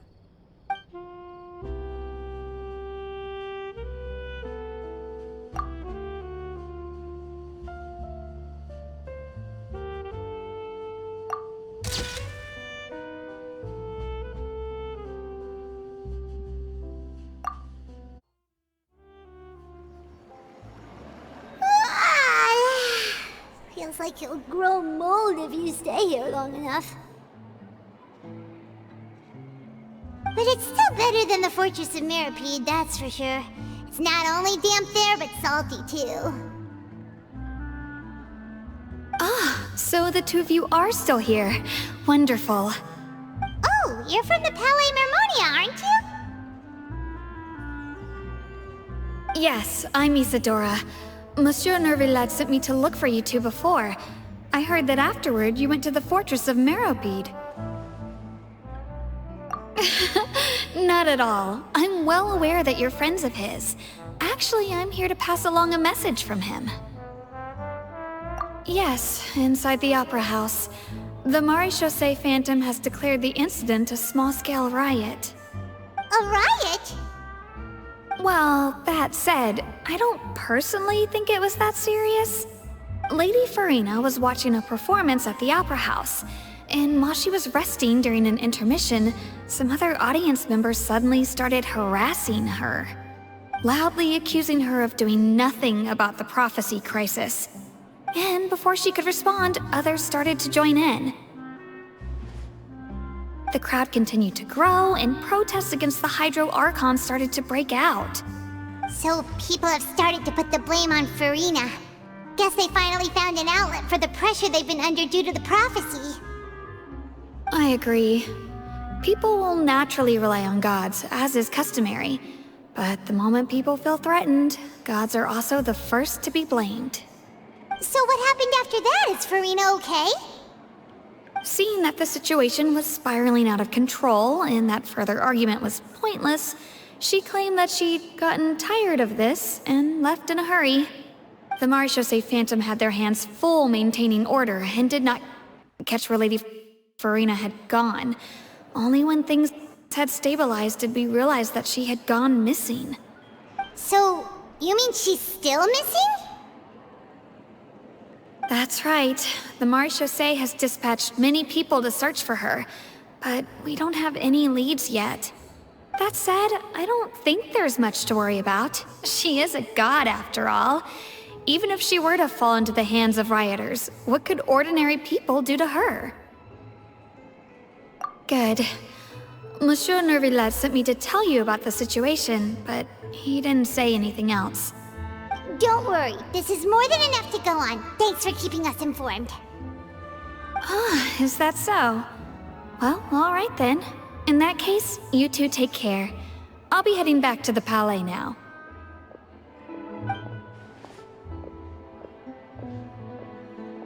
Well, sounds like we should hurry over to Poisson then. If we know Farina, she won't try to fix things in this situation. Instead, she'll look for a place to wait out the heat. And, as we also know, she may be loud and dramatic, but she doesn't have a heart of stone. When Neuvillette was talking to her in the Palais Mermonia, and she heard about Poisson, she couldn't hide her sadness and remorse. It would be hard for her to ignore being accused by the public today. Paimon thinks Farina's probably taken the opportunity to slip away to Poisson and try to relieve the sense of guilt that she's feeling. Huh. Well, what do you think? Paimon knows the answer, of course, but Paimon can do the analysis to back it up, too. Cool, huh? In that case, there's not a moment to lose. Poisson, here we come!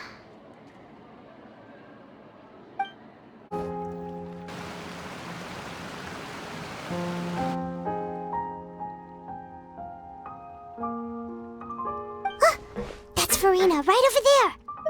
She really is here all on her own.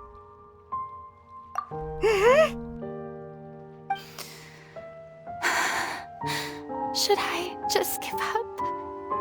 This is all meaningless. What was meant to happen did happen after all. Everyone's dead. I'm sorry. I'm so sorry. Give up, Farina. There's no point in holding out. I'm sorry. But what can I even do other than to repeat meaningless apologies over and over? Who's that? Don't worry, Farina. It's just us.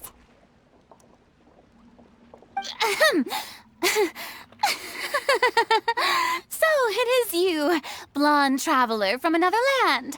Why, I almost thought you were someone from that mob of my ignorant subjects, come to kneel and beg for my forgiveness.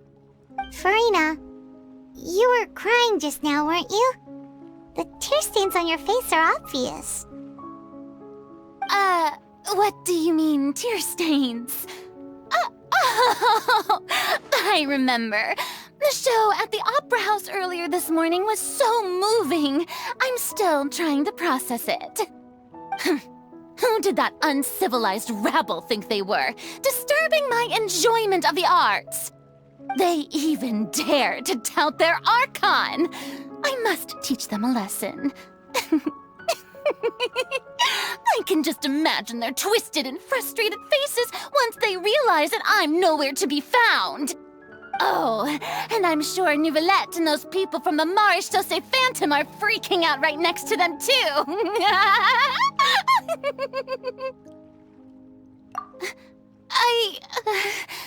Of course not.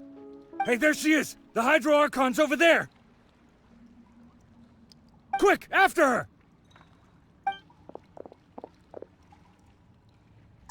Farina, those people seem to be after you. They are? They're just some rabid fans who want to cut the line because they haven't been able to meet me in person, aren't they? That's against the rules. I can't let them get their way. Farina just ran off! Quick, we have to catch up with her!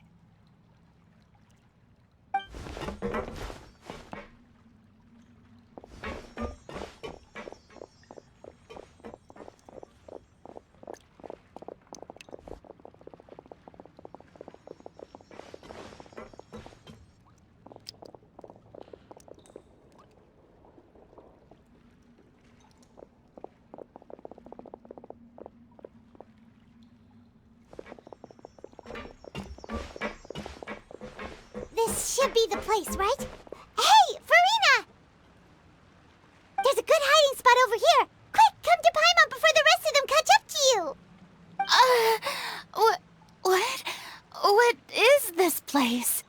Hurry, they're almost here! Fine. I suppose haste is warranted. Lead the way.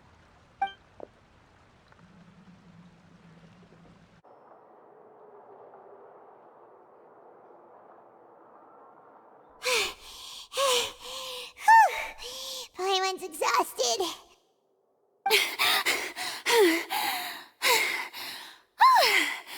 I'm so tired. I totally thought they had caught me. No, I mean, I merely gave in to the sheer enthusiasm they displayed.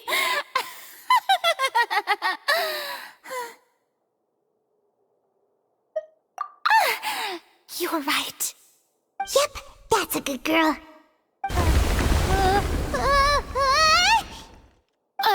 What's happening? The ground's shaking. Is it an earthquake? Yeah, a quake of this kind preceded the flooding in Poisson, didn't it? It can't be. It's happening again. Well, there's no need to worry too much about that. Neuvillette's made some emergency plans, so the evacuation should go a lot smoother this time. Yeah, I hope you're right. But the people of Poisson, they've already...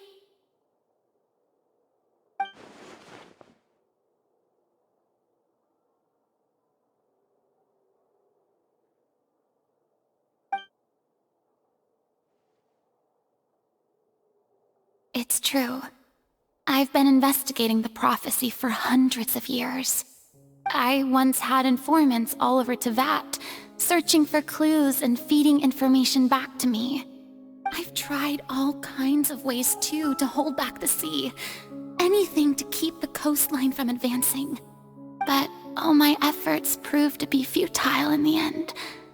Really, the truth has been clear to me for a very long time. We cannot make an enemy of the divine. No matter what we do, the will of the heavenly principles will have its way, and the prophecy shall be fulfilled. Give up. I do love the sound of that phrase. It would mean finally coming to terms with fate, but also for me to finally be free. Indeed, thought about giving up so many times, especially after we almost lost Poisson. Fate is really unreasonable, isn't it? It has no heart and obeys no rules. The prophecy has only just started to come true, and so many people have already lost their lives. But just now, it all became clear to me. I still don't have the right to come to terms with fate on behalf of everyone else. As long as the final moment hasn't come, it's still not too late. Don't worry. I will keep hope alive for everyone until the very end. Well, that's enough for now. I got the impulse to play the stricken maiden, but honestly, considering my rank and station, that wasn't a good fit at all. Don't take any of what I just said seriously. How could I possibly let Fontaine fall to the whims of trivial prophecy? Come on! Paimon could have sworn you were actually being honest just now.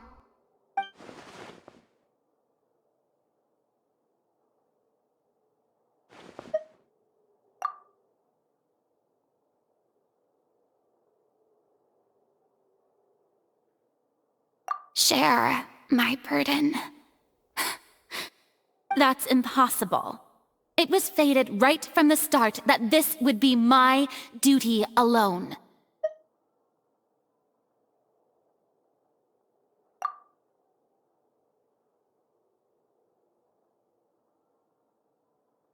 A witness.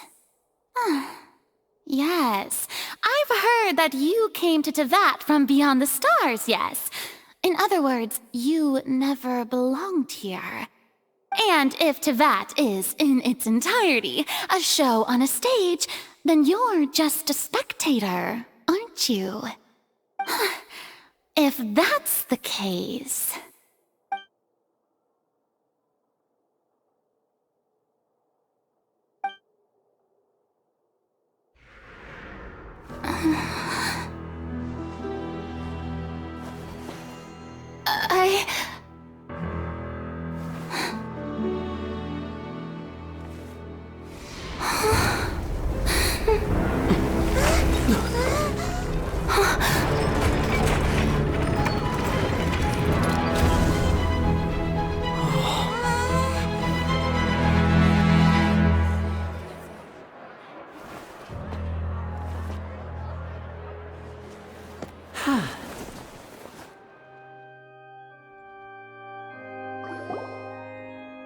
Ladies and gentlemen, this concludes my opening performance. Now, without further ado, we may proceed to the trial of our god. So this is what it is. Yes, you deserve praise for the effort you took to raise the dramatic stakes. Do not forget, however, that I am Focalor, the god of justice, the embodiment of justice itself. Does it not strike you as even the least bit absurd to bring the very concept of justice to trial? May I interpret these words as your refusal to stand trial? In that case, you will have the opportunity to defend your honor through a duel. You would draw your blade against a god? I see. It seems like you have made up your mind.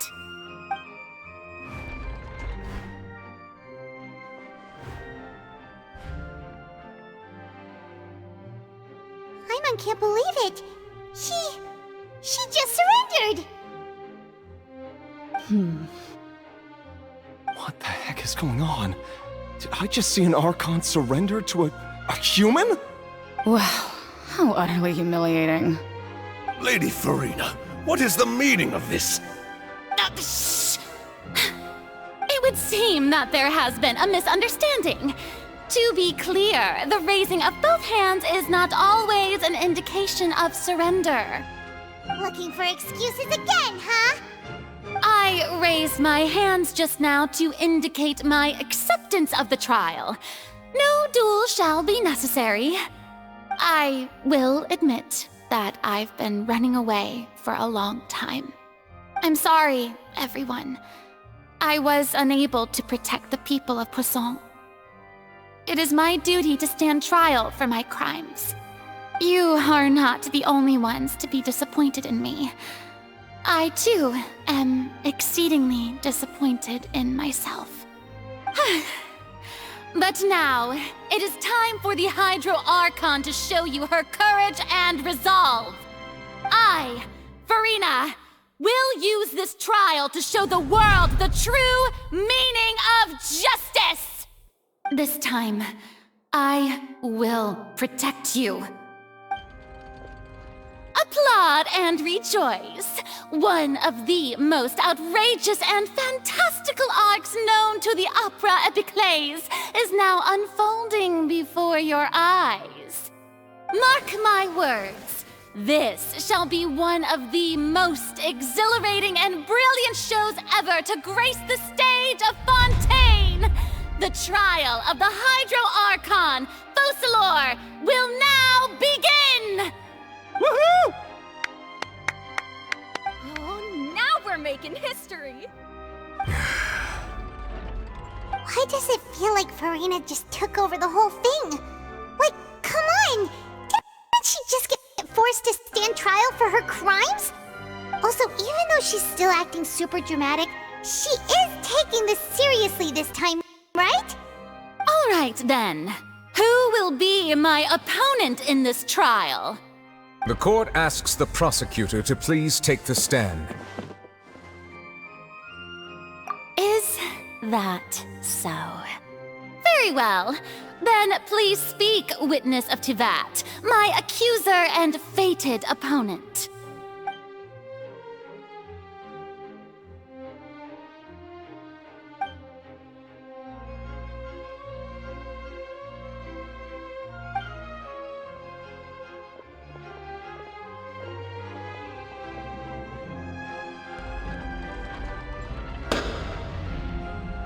Also, please allow me to ask, as a final question before the trial begins.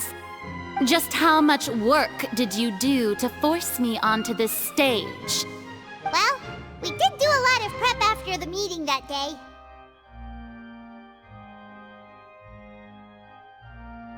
I can go over the tasks assigned to the Spina di Rosula, since they were rather straightforward and easy. Navia, the president of the Spina di Rosula. Most of the people who participated in the disturbance this morning were my subordinates. They changed into plain clothes and came to the Opera House as regular audience members, waiting for the perfect opportunity to incite insurrection against you. The people's resentment against their Archon has been building as more and more of the prophecy is fulfilled. A spark was all we needed to turn smoldering anger into a flame. Moreover, according to our understanding and analysis of you, when something like that occurred, you would likely flee the scene and head to Poisson by yourself. So, we arranged for a second group to lie in wait there. So, you mean, the ones who scoured the settlement for me were also from the Spina? And their goal was to force you to step into the giant magic box so you may personally participate in the greatest magic performance in all of Fontainian history. That's right. That house was a magic box, rather than someone's residence. As the super ultimate version of the setup that I used when I first performed at the Opera Epiclese, the volume of the box was increased by a whole order of magnitude, and the distance it traversed was the entire gap between Poisson and Aranias. Its cargo, of course, was an Archon instead of a human. My thanks, Farina.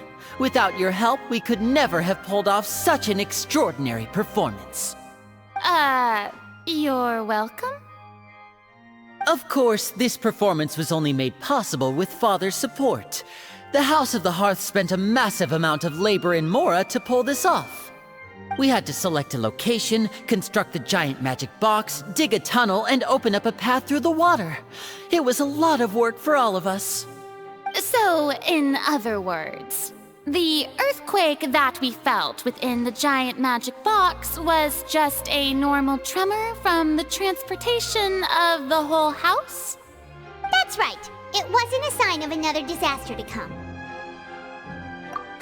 Then, I can guess Neuvillette and Cloran's parts. You gathered a crowd, prepared a stage, and made sure that the champion duelist would be immediately ready for a fight. Also that as soon as I appeared on the stage, the trial may commence without a hitch. Am I right? Yes, that is correct. Well, Cloran, I must commend you for your courage. Only the most outstanding champion duelist in all of Fontaine would accept a duel with an Archon without flinching. Thank you. As for you, Traveler, I suppose your role was to keep me distracted with conversation once you found me in Poisson. You'd make sure that I didn't notice anything amiss before revealing yourself as my prosecutor once we'd arrived onto the stage. Oh?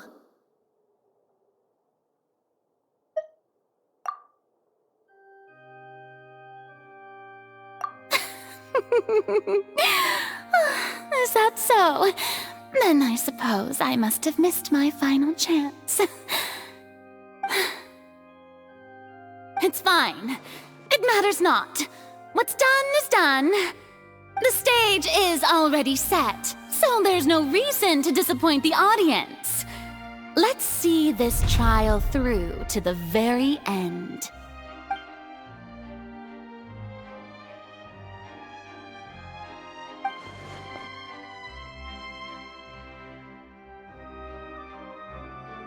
Sir Prosecutor, please allow me to pass this along.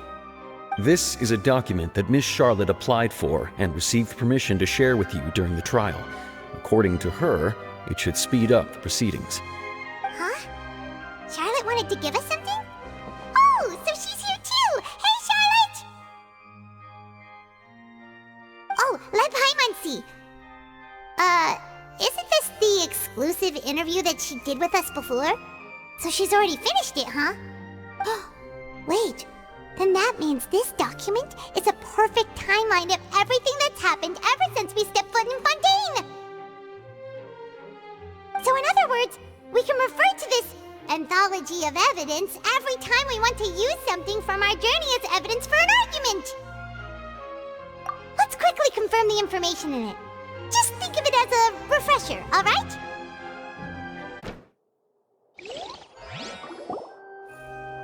The prosecution and the defense are both in position. The trial shall now begin. Oh, come on, Neuvillette. There's no need to repeat all the unimportant legalese. Just fast forward to the part where the prosecution lays out my offenses. As the defendant and the lead actress of this performance, I still haven't even been informed of my supposed guilt in all of this. Of course, it is only natural for humans to struggle to understand the actions of a god. However, you will need more than that to convict me of a crime. That's true, but my charge here is unrelated to your conduct as an Archon. Instead, I would like to charge you as a fraud who's never been the Archon in the first place. Wait, what was that? Lady Farina's a fraud? Hey, I came here thinking that we were going to try the Hydro Archon for forsaking her duty, but did I hear that right? She's not our Archon at all? Charge accepted. Lady Farina, do you plead guilty to the charge?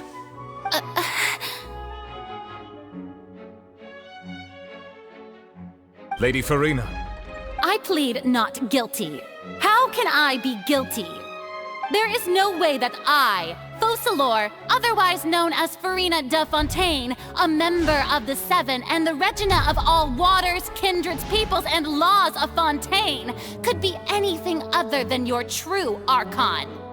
Yeah, even though Lady Farina can be rather eccentric, isn't it going too far to doubt her very identity? Yeah, I've never questioned her identity either. Sure, Lady Farina can be super irresponsible, but what grounds does that prosecutor have to make such a huge claim?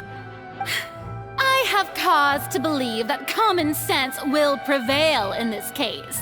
Many of the members of the audience have known me as the Hydro Archon ever since they were born.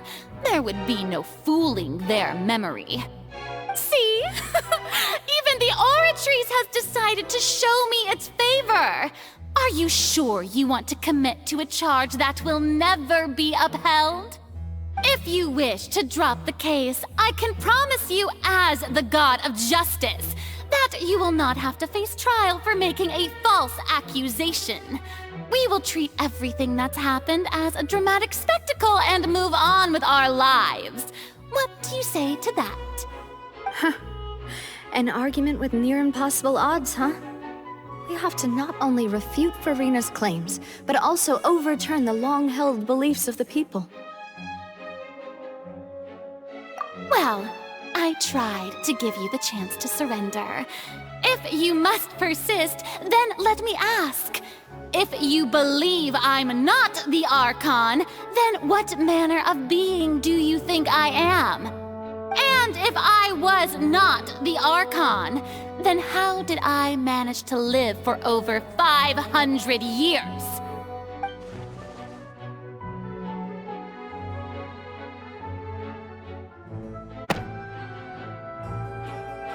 First of all, you may be a member of another long-lived race, which would allow you to naturally possess an extended lifespan.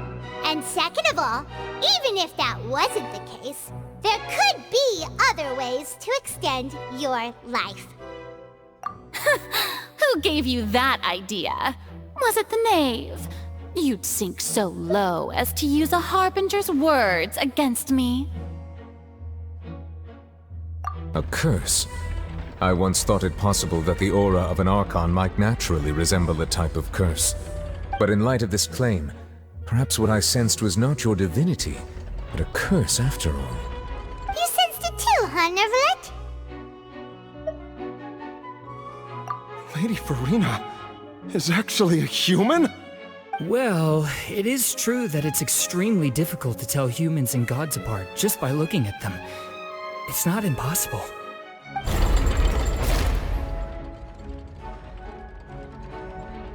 Well, don't start celebrating too early now. Even if I have been carrying a curse like you said, how does that prove that I am merely a human being? Besides, everyone knows that the main difference between a human and a god is the possession of authority. Gods can do what humans cannot. That's why they're worshipped as gods. For centuries, manifestations of my authority have served the nation of Fontaine. One need only to turn their eyes towards the Oratrice Mécanique d'Analyse Cardinal in this very opera house, or consider the endemidium that is used in every aspect of life.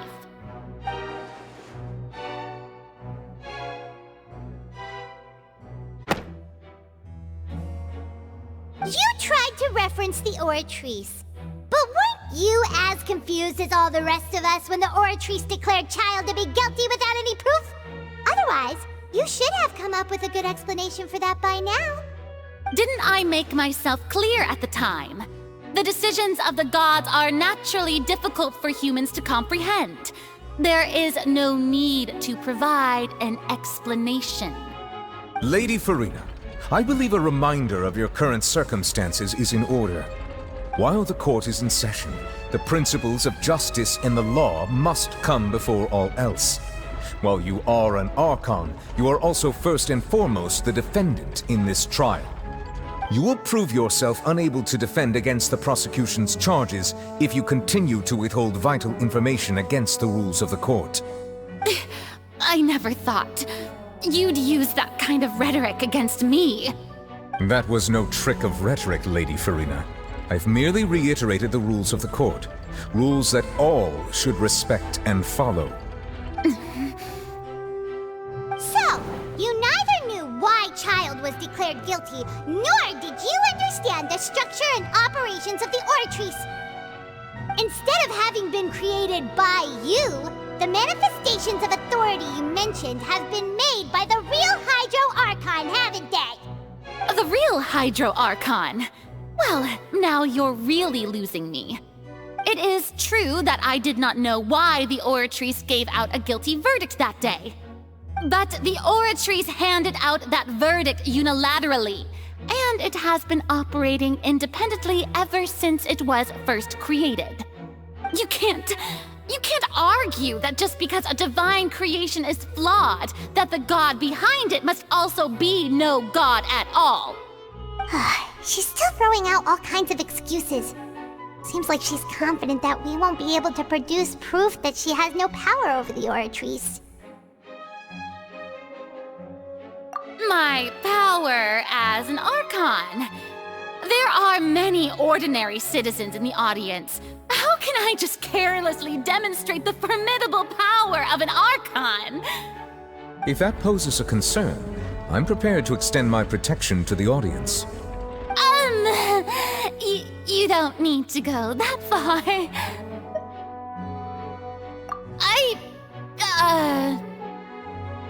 Aren't you the Hydro Archon?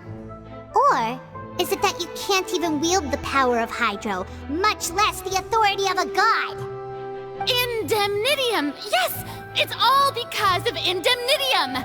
All Archons derive their power from the faith of the people, and I've converted the people's faith in justice into Indemnitium! Thus did I give up all of my divine power to provide everyone with energy for their daily lives. Have you ever seen a more magnanimous god? Isn't that a huge stretch? Yeah, no matter how generous an Archon can be, how could they give up all their power? Can a god with no power even still be called a god? It seems like nobody's buying Furina's excuse. Hey, come now, everyone! Please don't stare at me as if I was a liar! I'm still the same Furina you knew, right? The one that you loved! Shouldn't you want to believe in me? Please? You've got to believe me! If what the prosecutor said is true, she really has committed a grave offense. Did she deceive all of us? And all of our parents and grandparents too? And then all of our ancestors? Ever since they were born? Enough! That's enough! Tell me then, if I'm not the real Hydro Archon, then who is? If you have no evidence of another Hydro Archon's existence, nor can you find anyone who can back up their claim to be such, then what grounds have you to say that I'm not actually the real deal? Wow, she came up with yet another argument. How can we refute her now? Seems like she really doesn't want to give up.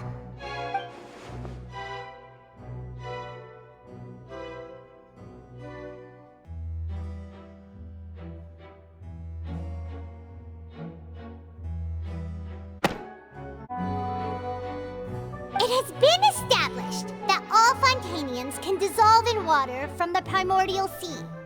And that means... Since you insist on claiming to be a god and not a human, then there's a method that you can use right here and now to eliminate all suspicions of you being the latter. Miss Navia, please apply to serve as a temporary attorney for the prosecution before addressing the court.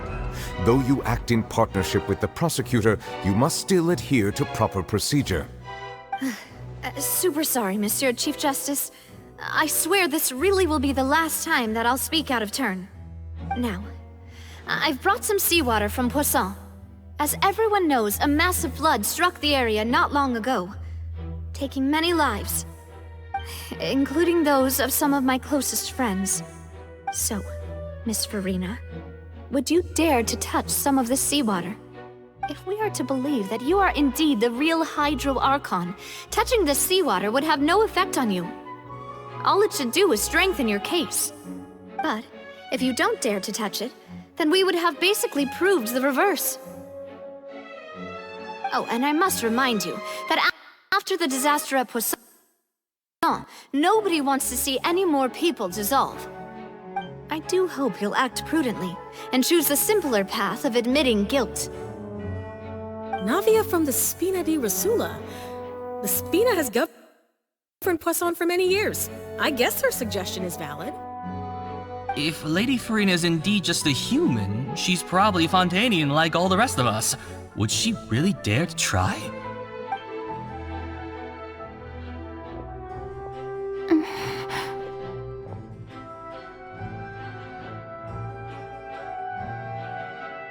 Lady Farina, this test has been unilaterally proposed by the prosecution. As it falls outside the realm of standard court proceedings, you possess the right to decline participation. Well, of course he had to tell her that. But refusing to participate is basically the same as a confession of guilt. She's just staring at the water without saying a single word. It really does seem like she's quite terrified of it. That could only mean... What's going on? Is she really planning to... that's not what we thought she would... Due to the inherent risk of the test, Lady Farina, you may... Hey!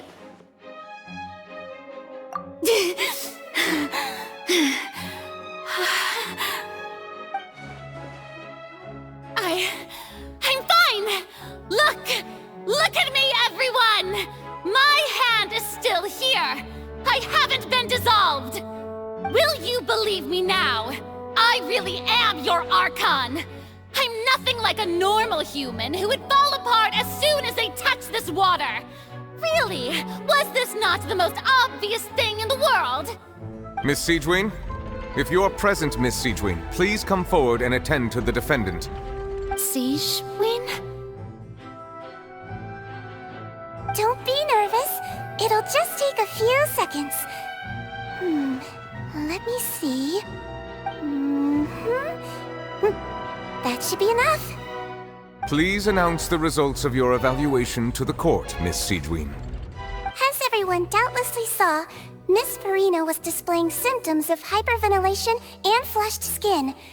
These indicate that she was experiencing the adverse effects of exposure to primordial seawater. The extent to which she was affected is the same as other humans when exposed to primordial seawater of a similar concentration. Thank you, Miss Siegewin. Lady Farina, you may return to the defendant's stand. Oh, wait. What did she just say? I didn't get dissolved! Shouldn't that be enough to prove my innocence? Well, considering your tendency to run from your problems, we did originally prepare a direct sample of the seawater around Poisson. However, after extensive discussion, we exchanged it for a sample that is not concentrated enough to dissolve an actual human. After all, on the off chance that something entirely unexpected might occur, we don't want anyone else to lose their life to the sea. Yeah, so out of regard for Farina's life, you secured a low-concentration sample and asked the head nurse to serve as an expert witness. It's a great thing that the direct sample wasn't actually used. Farina could have... I can't believe... You...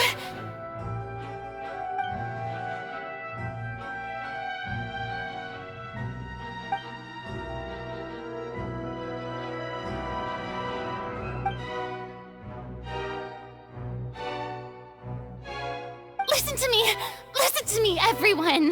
Please don't give me such cold and disdainful looks! What happened just now didn't prove a single thing! Think about it! How can you conclusively prove that an Archon can't also be affected by the primordial seawater? Also, if I was really just a human, why would I dare to just put my hand in that kind of water?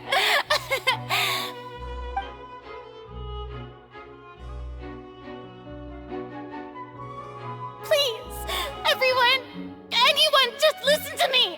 I swear, I really am your Archon!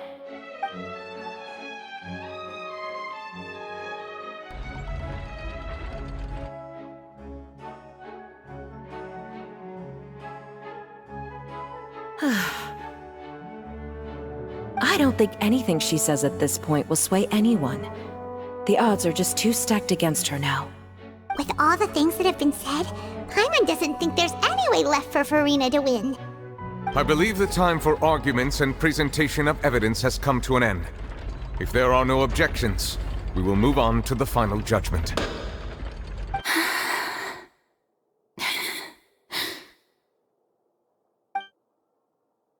I don't think anything she says at this point will sway anyone. Just too stacked against her now.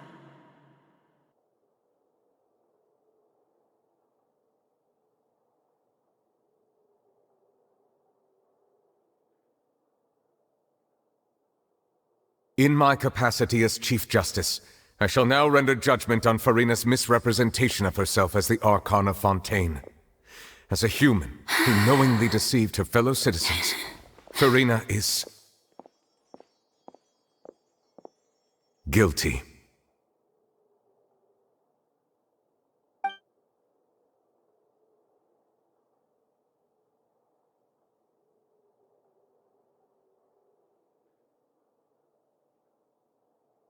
We shall now turn to the Oratrice Mécanique d'Analyse Cardinale to render the final verdict on the charges.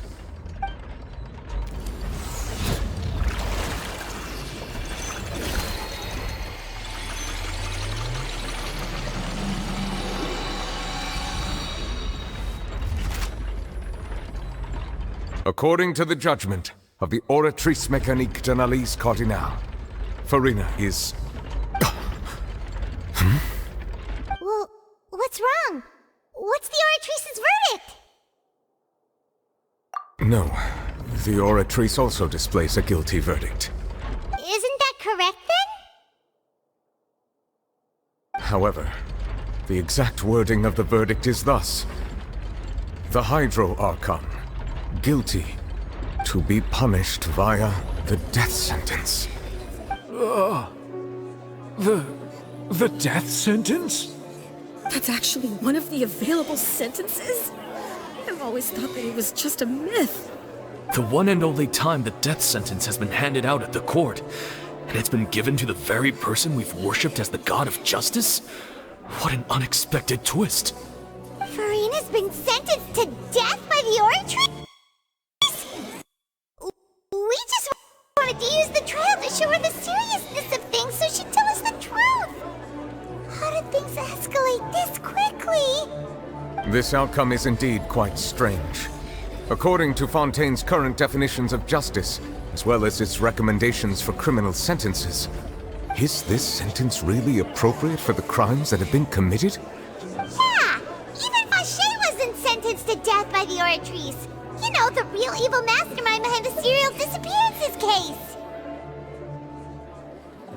Indeed. Not only is Furina's sentence overly excessive, the very point of our trial today was also to prove that Furina has never been the Hydro Archon in the first place. But now, the Oratrice seems to have deliberately invoked the title of the Hydro Archon. What does this mean?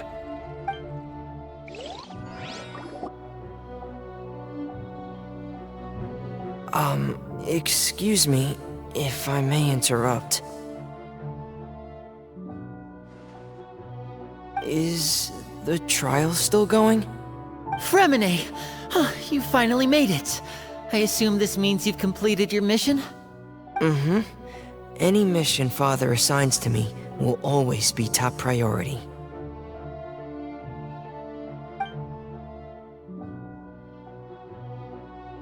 Is that the first prophecy slate? Huh. So the knave privately arranged for Fremine to try and find the missing slate. I looked everywhere and finally found it at the bottom of the sea. It took me a long time to get around some dangerous stretches of water. But has the trial already concluded? Then doesn't that mean I've come too late? Oh no. Father will be disappointed in me. Thank you for your hard work, Mr. Fremine. Please allow me to review the record left on the slate. Traveler, I believe that you have already seen the other existing slates, and would like you to come here and confirm their contents.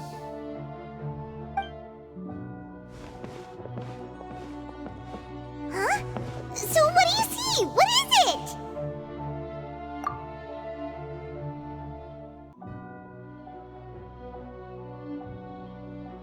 I believe I've now made sense of the Hydro Archon's crime. It has to do with Fontaine's lost history.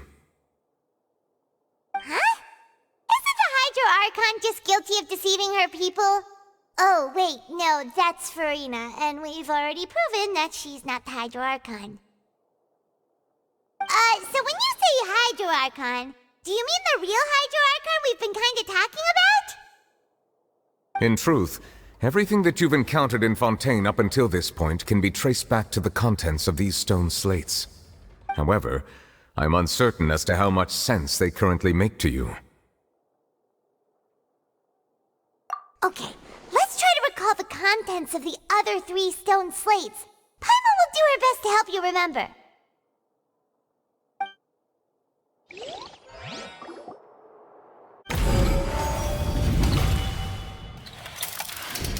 The first stone slate describes what you just said.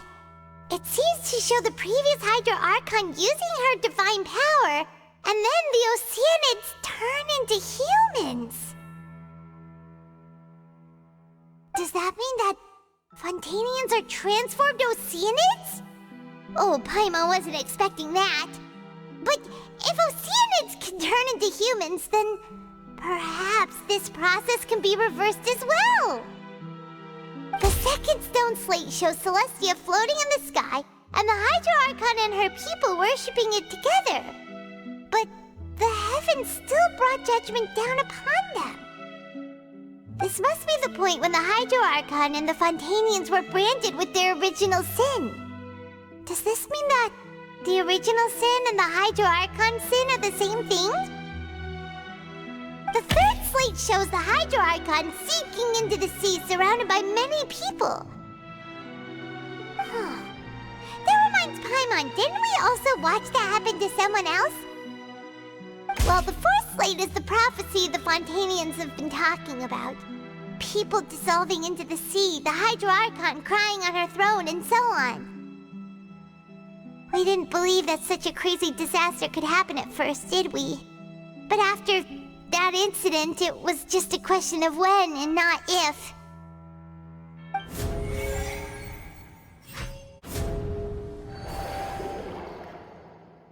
They'll dissolve into the Primordial Sea but won't cease to exist. Their essence will flow in the seawater, converge, and take the form of an Oceanid. The Hydro Archon was sentenced to death in court, shocking everyone present. Perhaps this means that her sin was actually Fontaine's original sin. Navia fell into the water inside those ruins, and she nearly dissolved. She was surrounded by the people of Poisson in a court within her consciousness, and was forced to take part in a trial meant to make her stay. The eruption of the Primordial Sea at the Fortress of Meripede was the surest sign that the prophecy was about to come to pass no matter what. The prophecy's contents can all be verified by recent events. If we combine what we know together, loads of truths should come to light.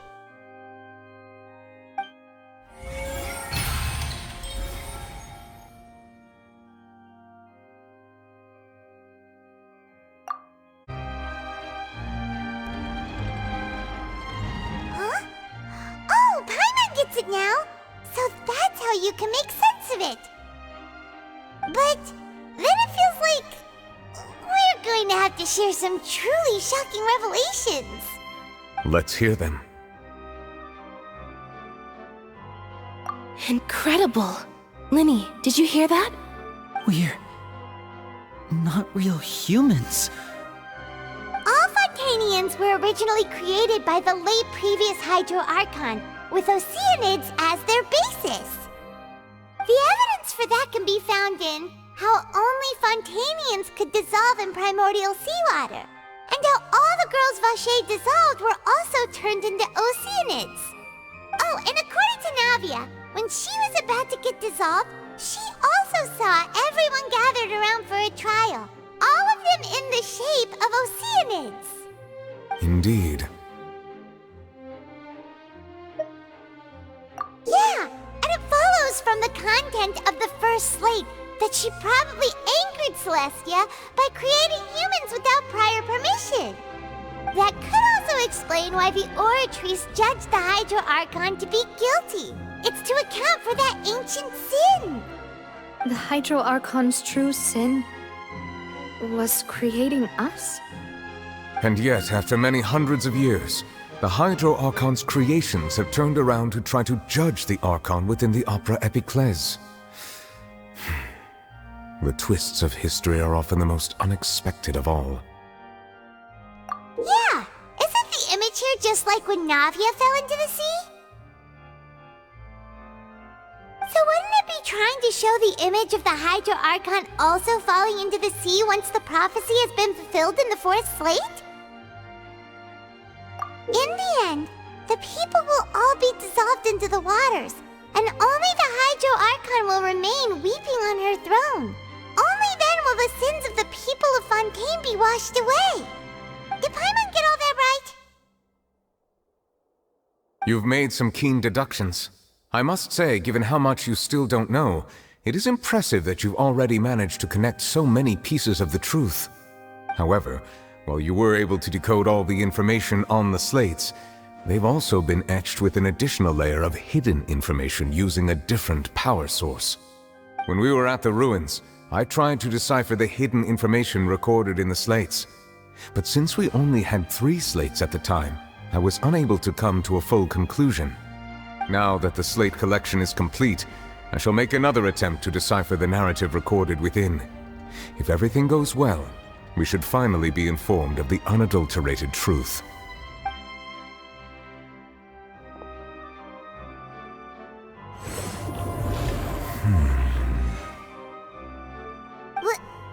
Well? Did you get it? I believe I should share this truth not only with you, but with all the people of Fontaine as well. I will try to briefly summarize it for you.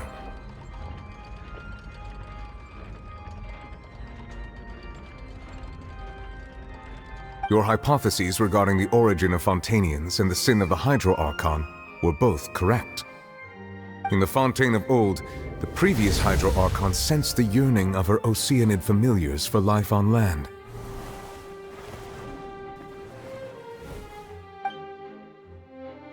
The Oceanids were enamored with the beauty and romanticism of human beings, and wishing to have those experiences for themselves, expressed to the Hydro Archon their desire to become of a similar kind. However, even though water as an element is intricately linked with the power of life, the Hydro Archon, as one of the 7, did not possess the authority to create a new form of human life. Not one to give in, she eventually found a way to create permanent humanoid bodies for her familiars by appropriating the power of this planet's Primordial Sea. She poured Primordial seawater into the Oceanids' blood vessels, creating humanoid mimics in the process.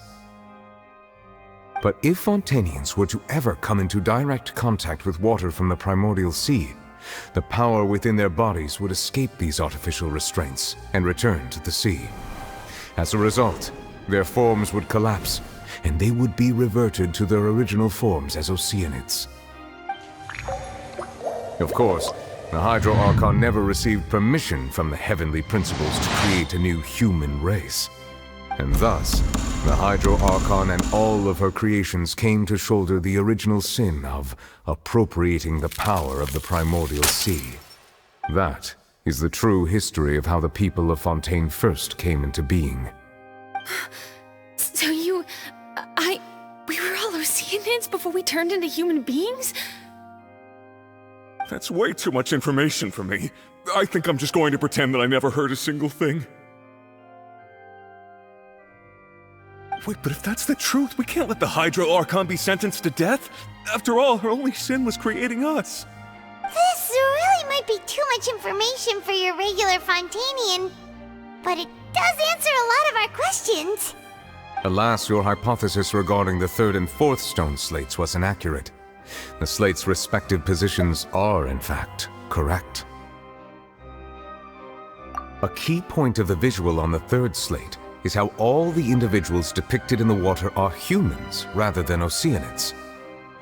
They have not been dissolved, which implies that the water depicted in this slate is not water from the Primordial Sea.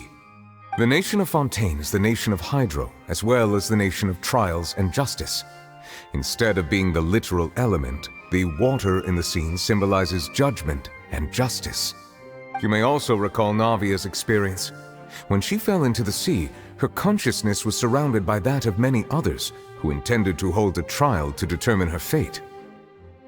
Therefore, the meaning of the third slate is that the people of Fontaine shall try the Hydro Archon at the court of justice.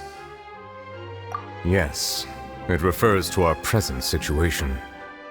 I think I'm following now.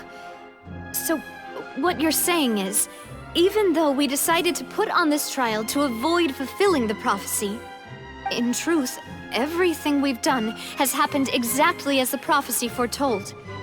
So now, it seems, we're the ones making sure it comes true. What should we do? Huh. No matter what, the prophecy will be fulfilled. Is this what it feels like to be a prisoner of fate? If that's the case, does that mean the scene in the fourth slate will also be fulfilled soon? Traveler, I would like to point out another small fallacy in your deductions. About the fourth slate, you probably thought that the eruption of primordial seawater beneath the fortress of Meripede served as the surest sign that the prophecy was about to come to pass, yes?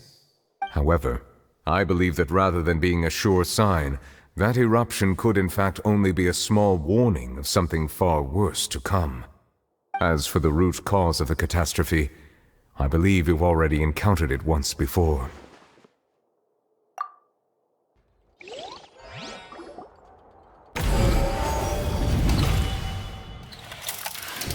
This eruption was just a small warning of the things to come. We must find the root cause of the disaster.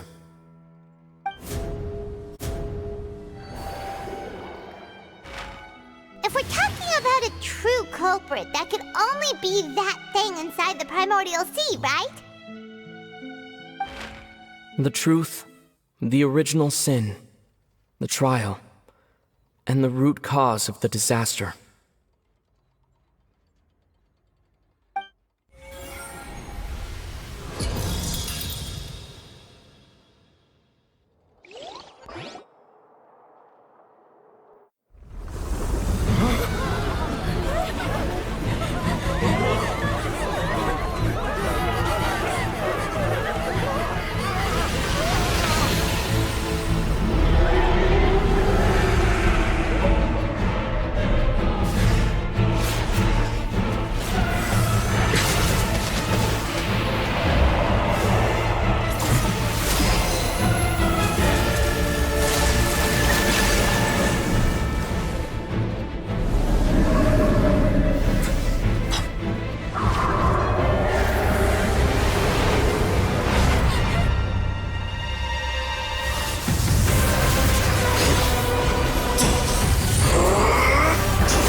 That was way too close!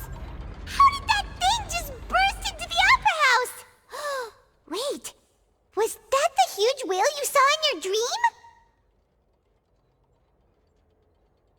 So we've met it at last. I understand very well why it has chosen to make an appearance here.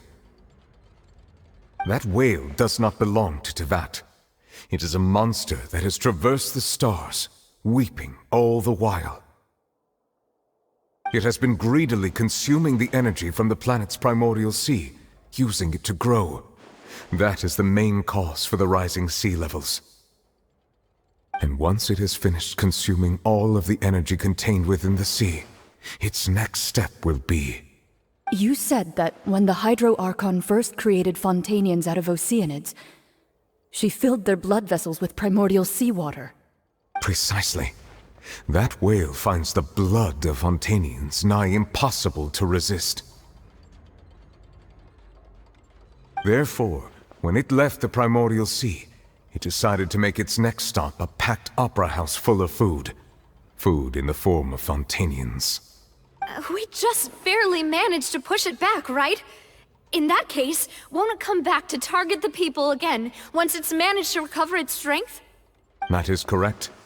Indeed, it is more accurate to say that we should thank that Harbinger for buying us some time. Without him, the whale would have likely come onto land far sooner. From the way he looked, he must have been fighting the creature for quite a long time. That battle maniac. We've always known that he had a special connection with that whale, but we definitely didn't expect it to help us out like this. Anyway, now that we know that this whale is the actual cause of the disaster recorded in the prophecy, all we need to do to stop the prophecy would be to find a way to beat it up, right? It is too late. It had already absorbed too much of the Primordial Sea's energy before we could notice it. At this point, it has become practically integrated with the sea itself. Even if the entirety of Teyvat were to be destroyed, it could still survive and swim off towards some other world. That's not something I will accept. We've already done everything we can, and we even found the true culprit. We've come so far. You can't just tell me that the last hurdle is some impossible foe. That's just not fair. Indeed, that's not how a grand performance should end. I'll fight it to the end, no matter what. So the prophecy will be fulfilled no matter what, huh?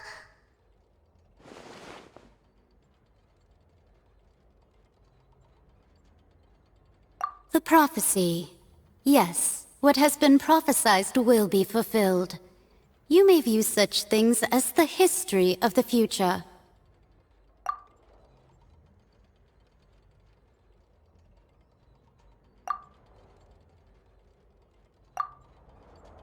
Just as prophecies are usually only the future as seen from the perspectives of the gods, could things be happening in hidden corners where the gods' gaze does not fall?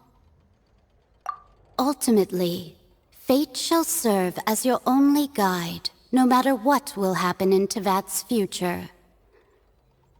All you need to do is to play your part.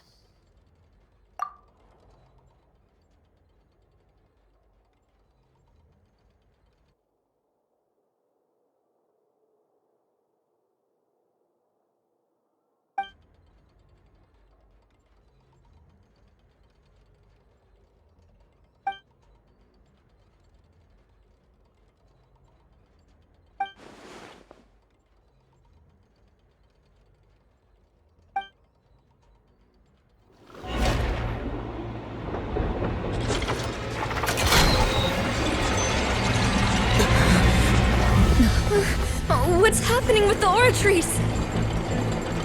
I believe it is preparing to carry out the death sentence.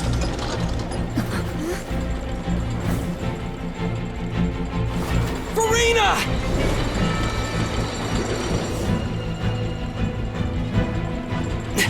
No, I still need answers.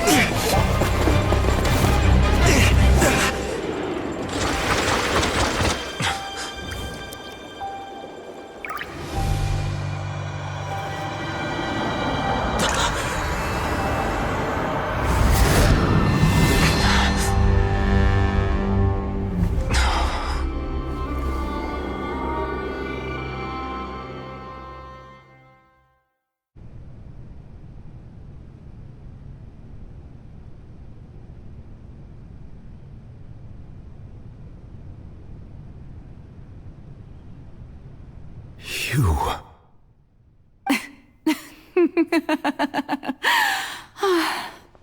Sorry. That shocked expression on your face is just too amusing. I couldn't help myself. You are not Farina. Who are you? The sweet sound of bewilderment. Marvelous. A sure sign that my attempt to deceive everyone was a resounding success. But to answer your question, I am Focalor. You know, the god. Focalor? Why did you deceive us? Oh, that wasn't my goal, of course. Goodness, no. But I had to fool everyone else too, if I was to stand any chance of deceiving the heavenly principles. Deceiving the heavenly principles? It's all because of that pernicious prophecy. Dreadful, wasn't it? Everyone doomed to dissolve. Fontaine condemned to be flooded. One was not amused. In fact, one was positively bemused when that problem was thrust upon me by my dearest predecessor. That's the former Hydro Archon Egeria for the uninitiated. It hardly gets more disastrous than a preordained national catastrophe, now does it? She knew full well that the prophecy would surely come to pass. And as one of the seven, she also knew full well that one defies the heavenly principles at one's peril. So yes, as you have no doubt surmised, it was a rather impossible situation that I found myself in.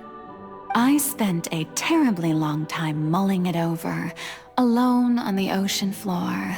And I was almost growing barnacles by the time I finally realized there was only one possible solution to this confounding conundrum. I had to outwit the heavenly principles, allow the prophecy to be fulfilled, ostensibly at least, while saving everyone at the same time.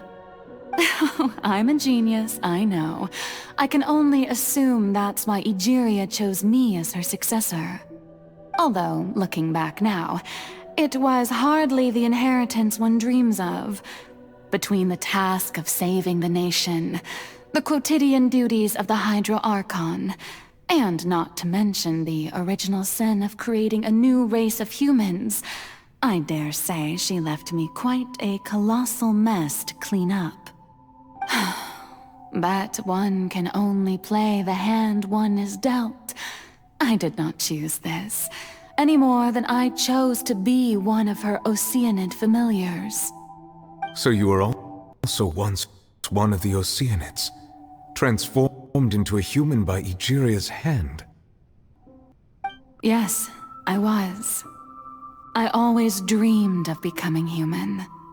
And I still do, even now. In my eyes, to be human is to be part of the greatest opera ever known. After becoming a god, I separated my divinity from my body and spirit, leaving behind only a self that was as naive and bewildered as my past self on her first day as a human being. The me you see before you now is that divinity, and the human counterpart I left behind, I named Farina. She could feel joy, sorrow, and everything in between. She could be as vain and conceited, or as meek and vulnerable as she wished. Her strengths were of a kind only a human could possess, as were her shortcomings. But in my eyes, Farina's humanity was what made her perfect. She was perfectly human in every way. The person I always wanted to be. Anyway, so then I cursed her. All part of the plan, of course. The plan to deceive the heavenly principles. Do you still remember the final scene of the prophecy? The Hydra Archon alone, weeping on her throne. In order that the prophecy might appear fulfilled, I invited Farina to be an actress. to play the part of the Hydro Archon in the prophecy. Under the curse I placed on her, so long as I, Focalor's divinity, continued to exist, she could not die. But nor was she free to live her life in the pursuit of happiness. Instead, she was forced to take the stage in the opera house, to embrace the role of leading lady, to forever play the part of the god from the prophecy, all to create a deceitful appearance of that prophecy coming to pass. I suppose now you probably understand why your court is called the Opera Epiclese. But Farina is only human, isn't she? Even though she has had a long life, her mind is no stronger than that of any other ordinary human being. I cannot begin to fathom what she has had to endure. It must have been torture for her. It has indeed. And although she is, in a sense, me in human form, I most definitely owe her an apology for it.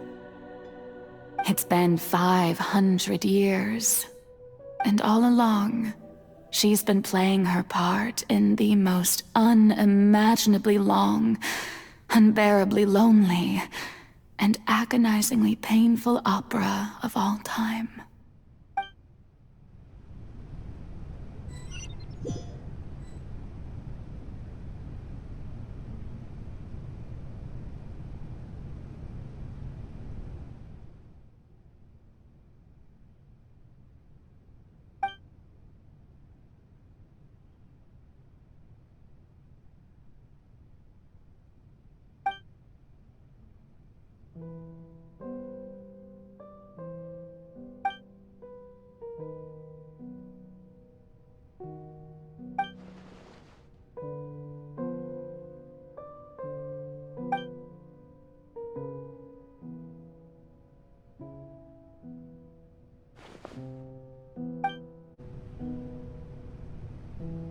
Oh?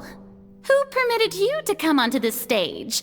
Now, I understand your admiration for my august self, but I must ask you to keep to the rules. All right. It is not my intent to reprimand you. There is no need to state your name. Just be off with you. Do not distract me from my performance. Oh, do not jest. Can you not feel it? I am Focalor. The eyes of countless Fontainians are upon me. I must, at all times, display the utmost elegance and nobility.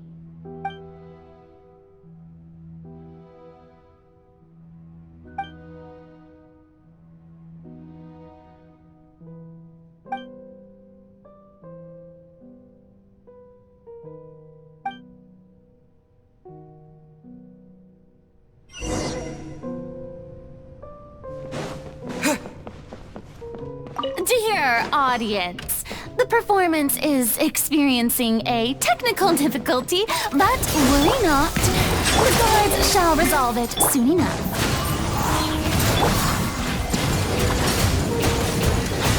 An oversight on... Propagate!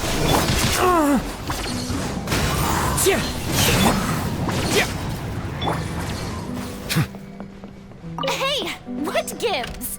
The audience is still watching me, you know. Guards! Where are the guards?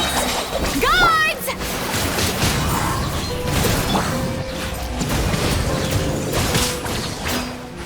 Scatter!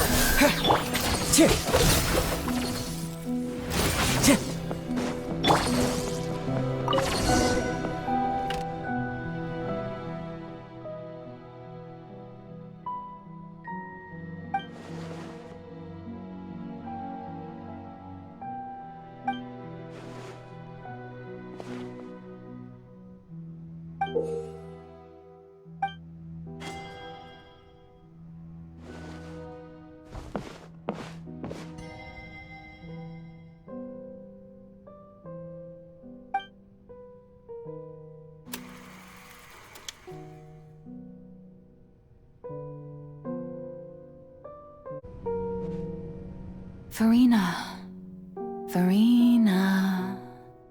Huh? Who's that? Who's calling me?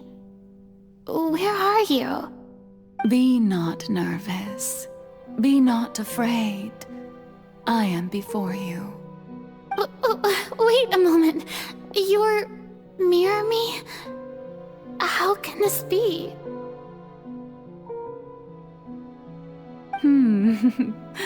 Mirror you, huh? You know what? That's not bad. Let's go with that. Mirror me? What do you wish to say? The prophecy. Have you heard of it? What prophecy? Wait. I know. I think. I don't know why, but it's in my head somehow. The people will all be dissolved into the waters, and only the Hydro Archon will remain, weeping on her throne. Only then will the sins of the people of Fontaine be washed away. Oh, very good. You know it well. What's going on? I can't seem to remember anything clearly. The only thing I know for sure is this prophecy. Will it really come to pass? Yes, it will. And that is why I've come to you. Disaster will come to Fontaine sooner or later. Things will develop just as the prophecy declared. There is no escaping it. But doesn't that mean everyone will die? I'm a Fontainian just like them. Will I dissolve too? Oh, don't worry. Magical meetings exist in this world precisely to give people a chance to turn things around. It is the reason why you met me today. I will tell you how to save everyone, but you may have to suffer somewhat. Oh, so there's still hope after all. Goodness, you frightened me. You spoke so much and with so much certainty.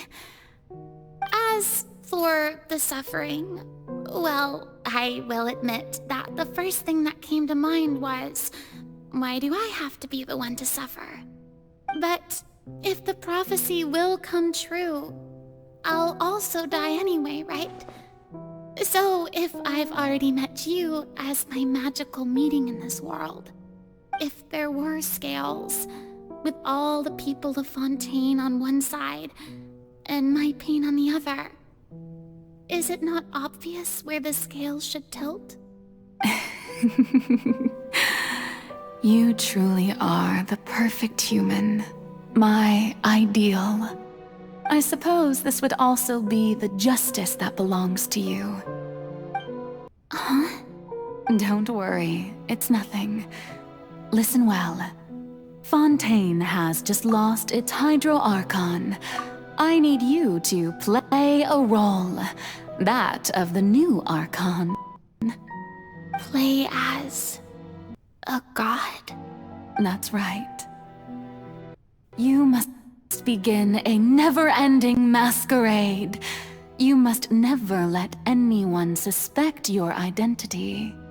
If you can keep it up, then I shall have my way of defying this prophecy. But should your identity be revealed, then all hope will be lost. But how will I do this? A human assuming the role of a god without being exposed. Don't worry. What you must do is not to turn yourself into a real god. You simply need to play the role of a god as humans imagine them to be. Being a human yourself, I'm sure you already know what such an entity would be like. Remember, your true challenge will not be pursuing divinity, but contending against humanity. I'm still not sure I understand, but I'll try. I'll try to do this. So, how long am I going to have to play this role? To accomplish this mission, you will have to stay on the stage for many, many years. You will endure and not grow old until your task ends. But I promise you, all will eventually end in a magnificent and dramatic trial, and everyone will be saved. A trial? Huh. How exciting. I'll be looking forward to it.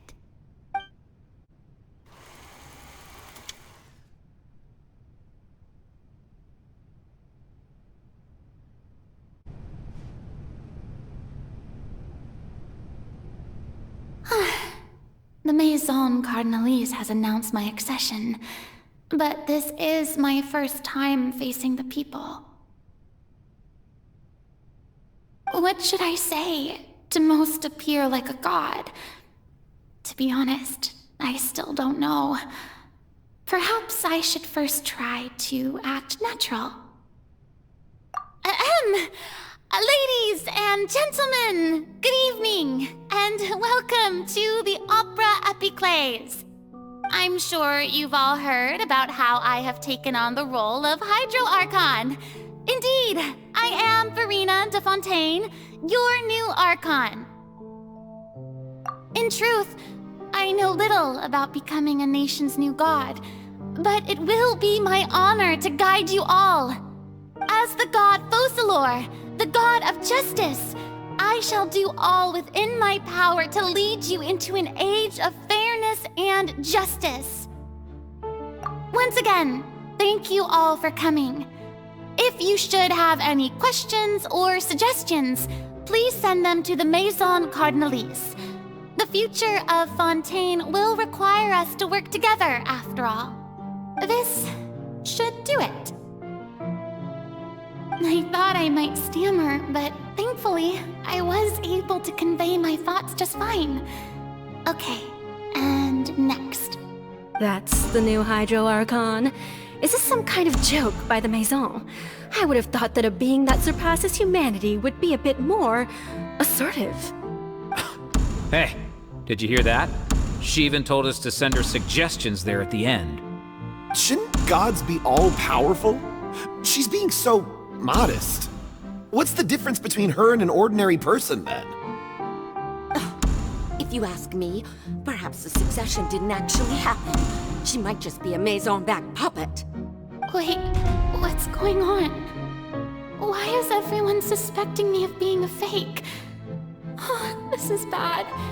If I get exposed here, there'll be no saving the people from the prophecy. Right. Mirmi said that I just need to play the role of a god as humans imagine them to be. Calm down, Verena. Think. What do the people want? How would they imagine a god to speak and act? Assertive, with a strong sense of presence. One who can dispel all doubt. That is the character I'm fated to play.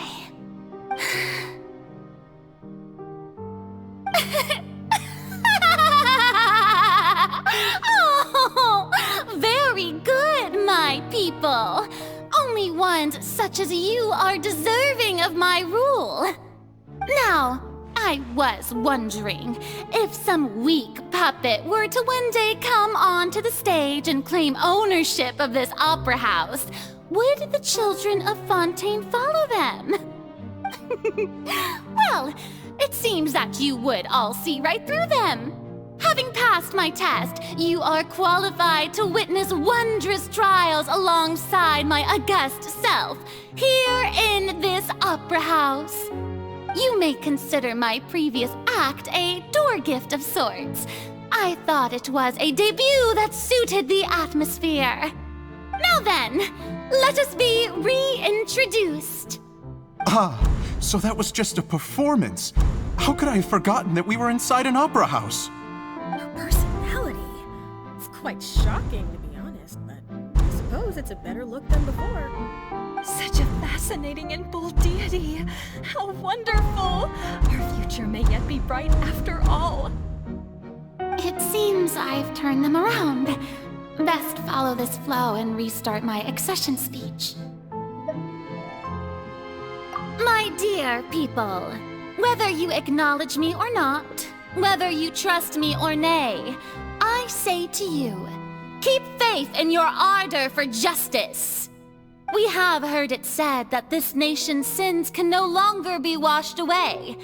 Well, I say that justice is most fragrant when it blooms amid sin. The scales of justice should not weigh heavy in the hands of its God. On one side, it must carry fairness and justice. And on the other, praise and applause. May law be the prayer on our lips. May judgment be our worship. Let us light the fires and drink to the future of Fontaine. There is no trouble in this world that justice cannot solve. All that is needed is for you, my people, to believe in it, heart and soul. So long as I, the Archon Focalor, stand within the Opera Epiclese, so long as I stand before the Oratrice, I shall even judge the gods of this world!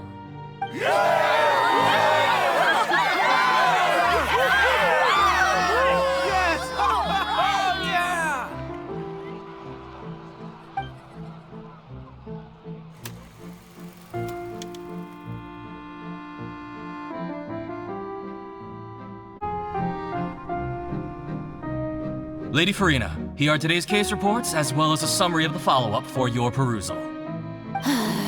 Come now, was I not just at the Opera House in person? Leave these kinds of things to Neuvillette. Besides, none of these trials were the one that I'm looking forward to the most. If I may be so impertinent, what kind of trial are you truly looking forward to? A magnificent, dramatic, and wondrous trial. A trial to end all things. How could you hope to understand? That's true. I fear I lack the ability to grasp your divine thought, Lady Archon. No need for fright, and do not take what I said before too seriously. Go now, do your duties. The trial I await. It will come one day.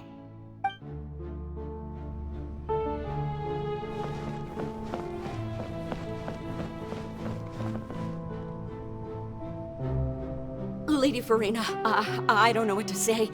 Thank you for agreeing to see me. No need to thank me. Or rather, thank your own sense of perseverance instead. Long have you stood in line to meet me, have you not? Oh, I'm afraid that's just an inevitable consequence of my divine charm. All right, Deoteria, is it? How is your son's illness? You remembered me, and you knew of my family, too. He is doing much better now. In fact, he is far more of an ardent believer than I. He was the one who forced me to seek an audience with you, and to bring your words back to him. Oh, good. Very good. If this should happen again in the future, please do not hesitate to come and tell me. Going down to citizens' homes every so often, while not usual practice, should serve as a fine change of pace. Ah, you're such a gentle and wise god. Thank you once again, on behalf of my son.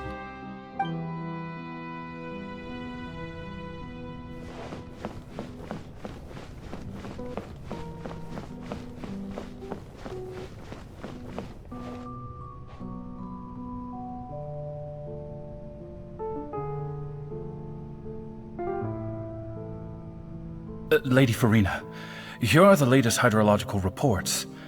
As for the specific parameters you asked to take note of, I'm afraid things still don't look good. I see. It's as I thought then. As as your god, I did already expect this, but I wanted to see how far your human wisdom would allow you to analyze it. All manner of signs indicate that the prophecy will still come to pass. Forget it. That's not something you need to worry about right now. Well, as I understand it, the Fontaine Research Institute is also trying to find a way to counter the rising water levels. Really? Have they found anything? I'm afraid that they haven't found any effective solution thus far. Oh, is that so? Well, no wonder. This issue has reached the realm of the gods, after all. Still, their spirit is praiseworthy.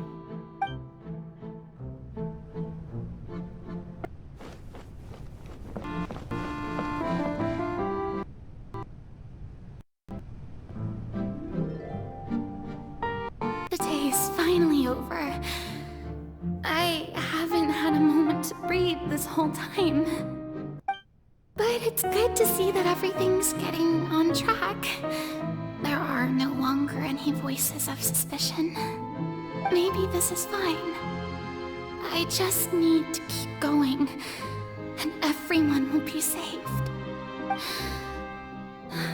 Alright, Farina, don't think too hard about this. You need rest. Tomorrow's a new day.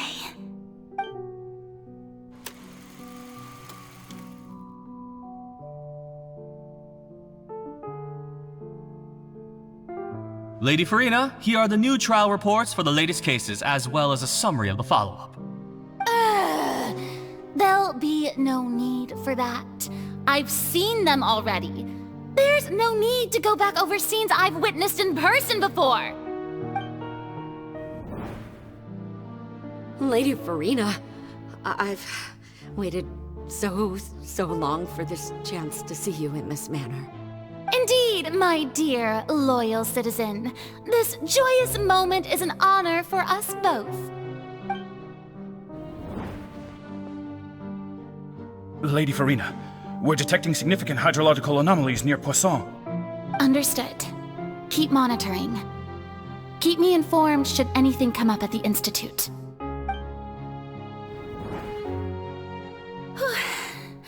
I don't think I let anything slip today. I must show the people that there is nothing to worry about. I just don't know when these days will end. I feel utterly exhausted. Best to rest early today, too.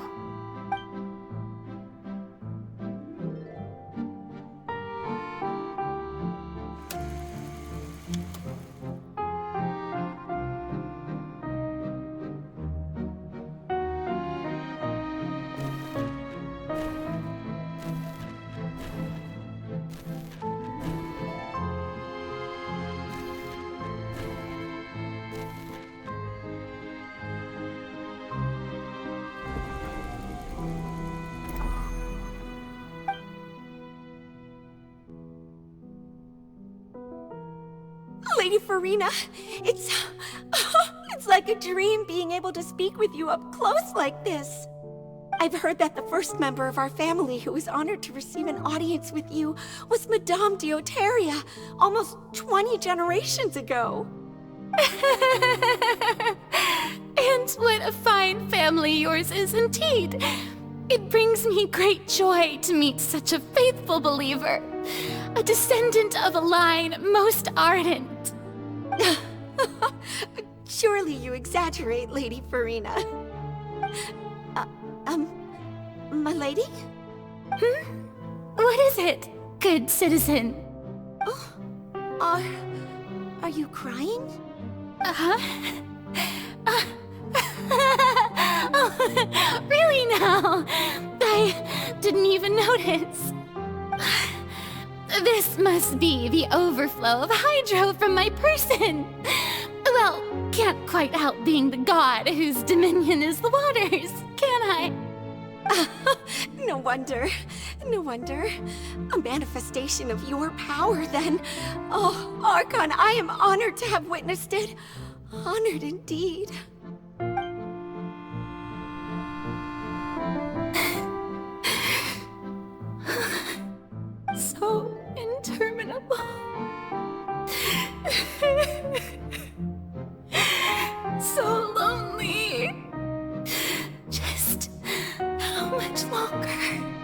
Hundreds of years must have passed by now. Perhaps the show must go on for hundreds more. I never imagined that it would hurt so much. Have I reached my limit? No. Perhaps I reached it long ago. Today I didn't even notice my own tears. I want to tell someone, anyone, about this. But would that not destroy all I've done so far? I've conducted so many investigations across the centuries, but there's not even a sliver of hope that we might break the prophecy. All I can do is keep heart. I must maintain this act. It is the only way to save Fontaine. Please, mirror me. You have to succeed.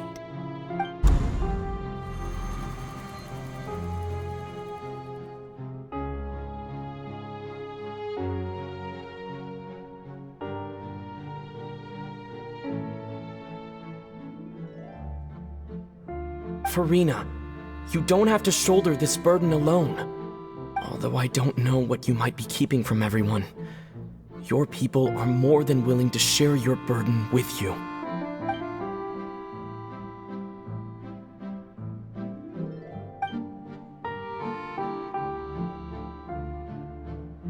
Share my burden. That's impossible. It was fated right from the start that this would be my duty alone. But even if your burden doesn't need to be shared, you can still choose to confide in someone. Just share it with me. I'm what you'd call a witness. A witness? Yes. I've heard that you came to Tevat from beyond the stars, yes. In other words, you never belonged here. And if Tevat is, in its entirety, a show on a stage, then you're just a spectator, aren't you? If that's the case... He's right. I could confide in him, couldn't I? But if things don't play out as expected, the people of Fontaine will be the ones to pay the price. No, Farina. You shouldn't be selfish. But what if it's really alright? Farina, you've worked so hard for so long. Surely it would be okay to put yourself first for once. Just this once. Is it such an outrageous thing to do anyway? To find someone in whom you can confide your frustrations and sorrows? Surely it could not hurt. If you let this opportunity slip through your fingers, it might never come by again. Think about it long and hard.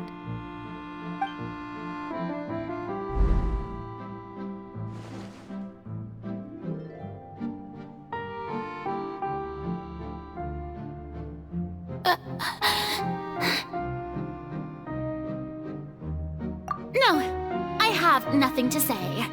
I am Farina, the Archon of Fontaine. Everything will surely get better. All you need to do, dear spectator, is to witness my performance until the curtains fall.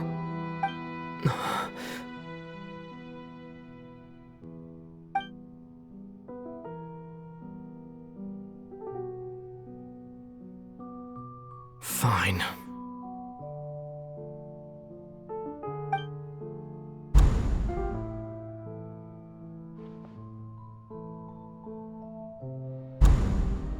So even Farina doesn't know the truth? You've never once let her in on the full plan? Yes, it had to be done. To deceive the heavenly principles, you must first deceive yourself. She did very well. if she had let her resolve falter even once in these 5 centuries, Fontaine would have been doomed to the most tragic fate. It seems that trusting humanity was the right decision after all. I believe that I understand how your deception works, but that is only half the truth, is it not? How would you build on this foundation to save the people of Fontaine? That is the most important thing. Ah, good. Of course, the Iudex of Fontaine has pinpointed the crux of the issue. I'm sure you've long sensed that the Oratrice is no simple machine, yes? I've always suspected that it had its own consciousness, and Lenny did mention that he heard a human voice within the core chamber. It now seems that that person was you, hidden within the machine all along. Am I right? And then I became one with the Oratrice, taking Fontaine's gnosis with me.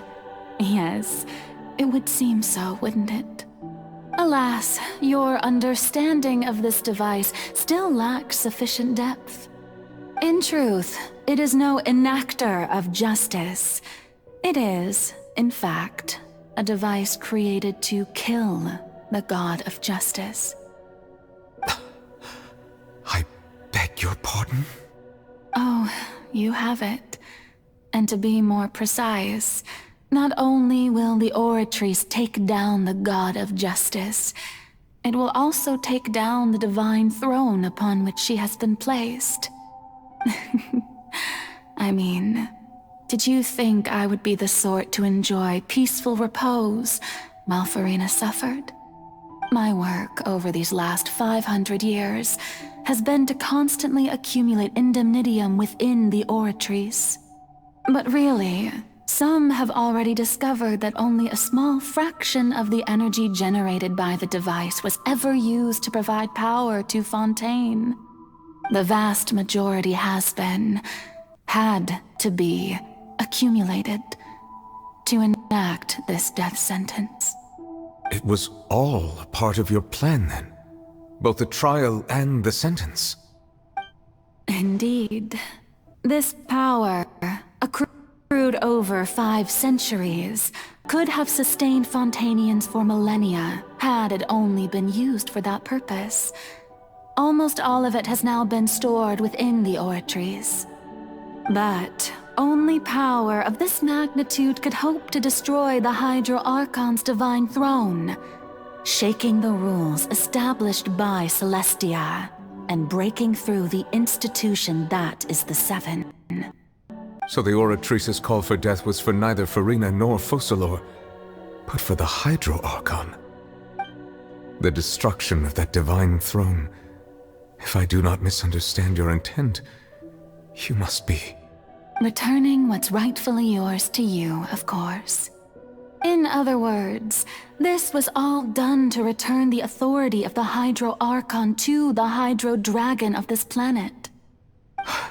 But...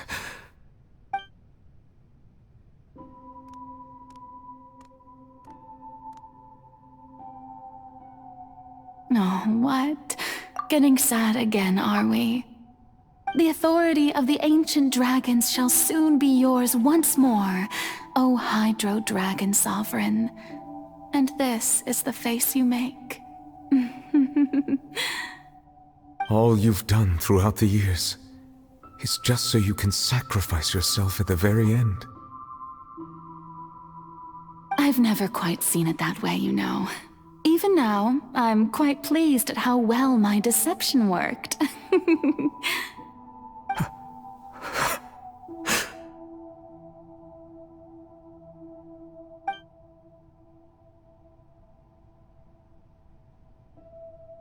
Hydro Dragon,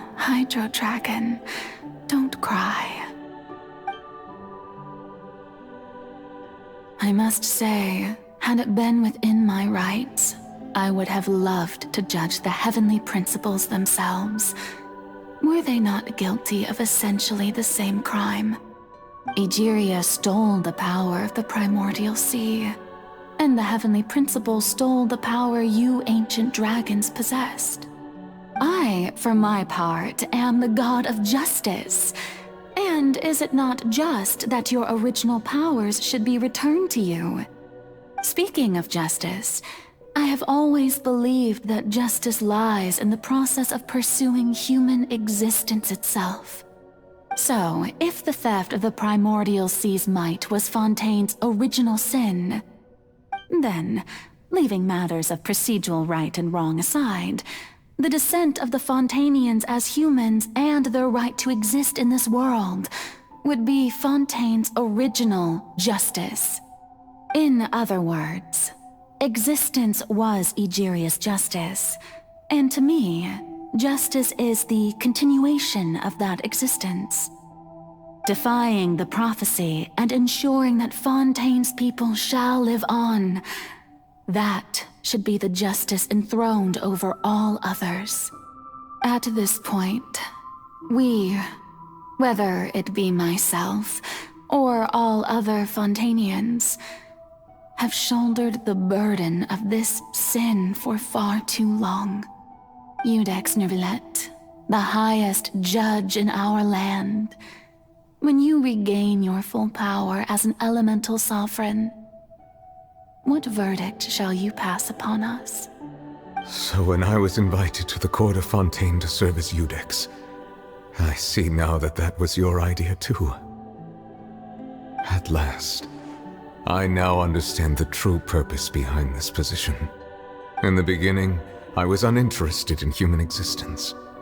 But these 5 centuries of living alongside them have gradually brought about mutual understanding between us. And I have even attempted to feel as they feel.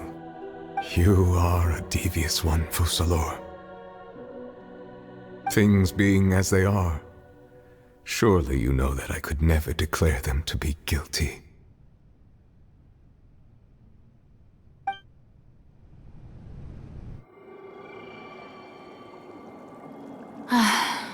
The hour of my execution is almost here.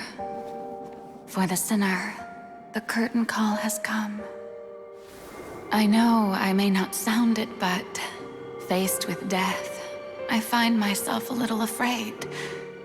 Perhaps this is one thing both gods and humans have in common.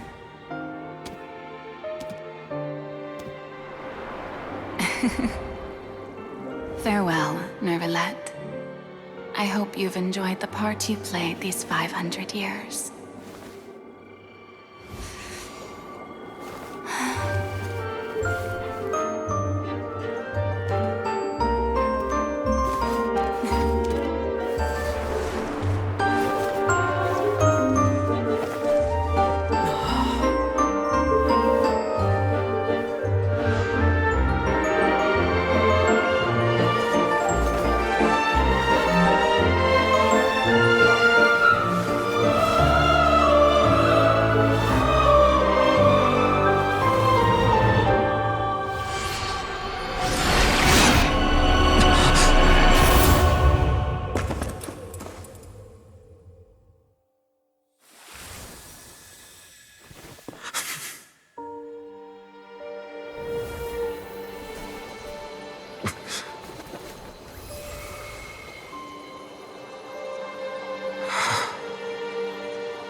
Iudex Neuvillette, hereby declare, people of Fontaine, your sins are forgiven.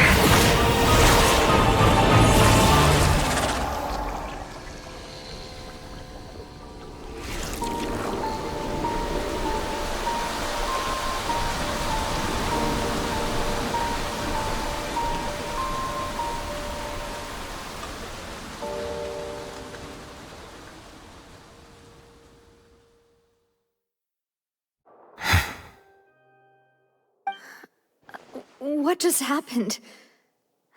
Has the death sentence been carried out? Was that bright light some sort of misdirection? I have a feeling that something huge just happened. But since we're all still alive and haven't been dissolved, I assume whatever happened was good for us.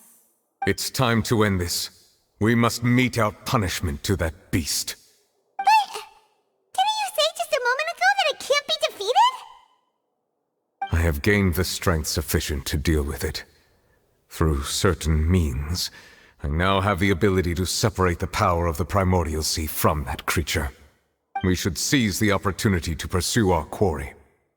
Traveler, now that the oratories can no longer function, I require an executor to help me mete out justice. The root of the calamities befalling Fontaine, the beast that enacts the prophecy. Its name is the all-devouring narwhal. Come with me, traveler. The hour of execution has come.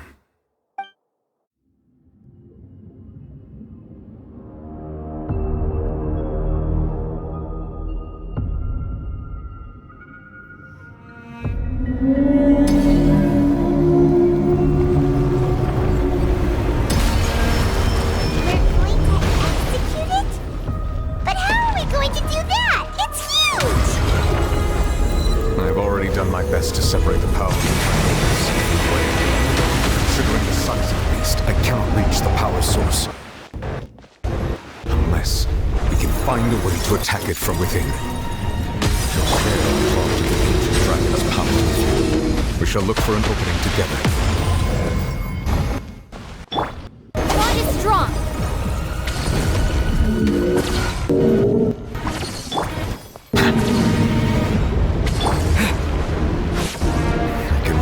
Sorrow turning into hostility.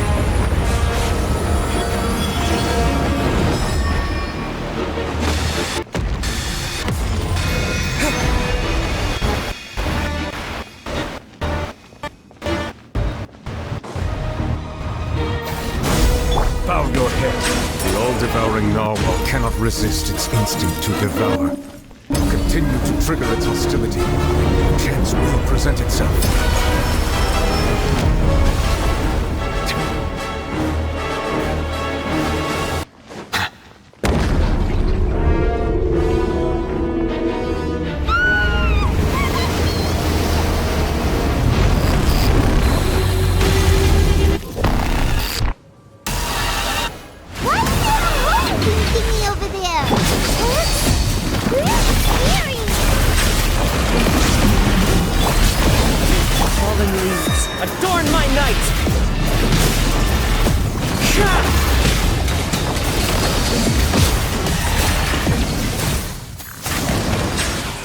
I have granted you my protection.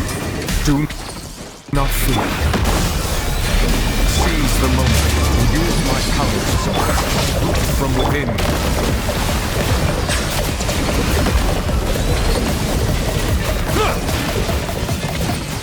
Propagate! Lightning terrified! One with nature.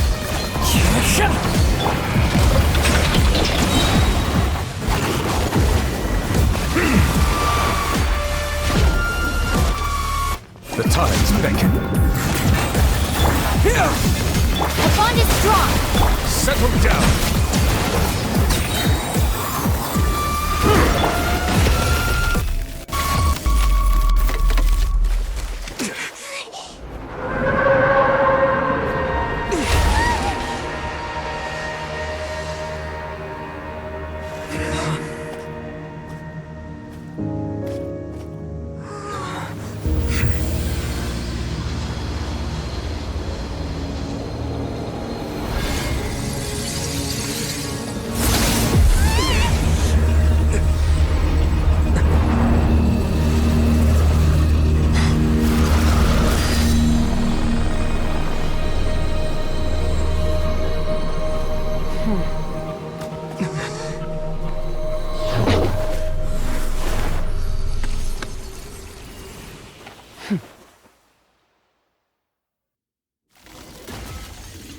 Thanks for helping with the cleanup.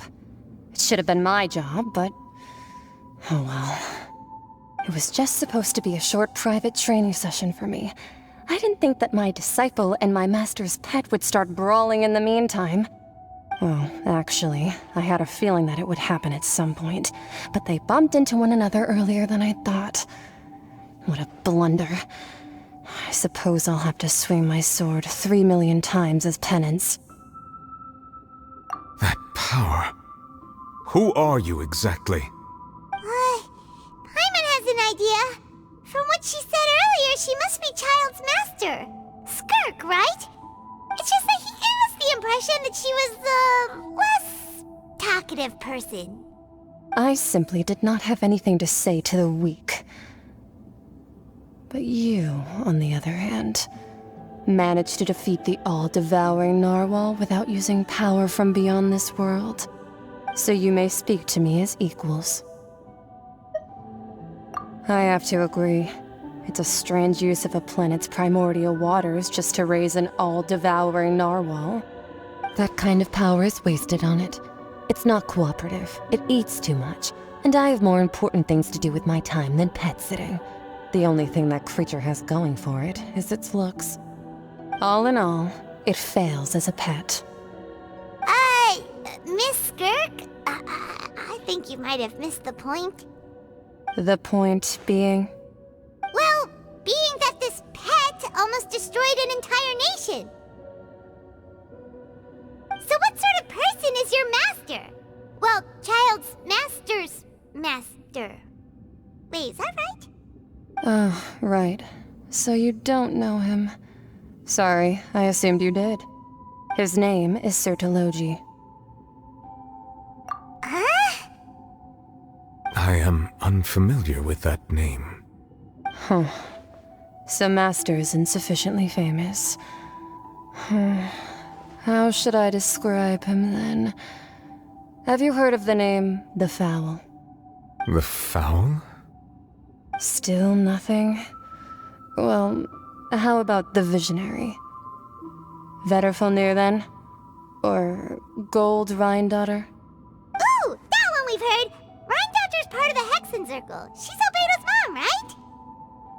Oh, so you do know that name. To be honest, I also heard all of those names and titles from my master.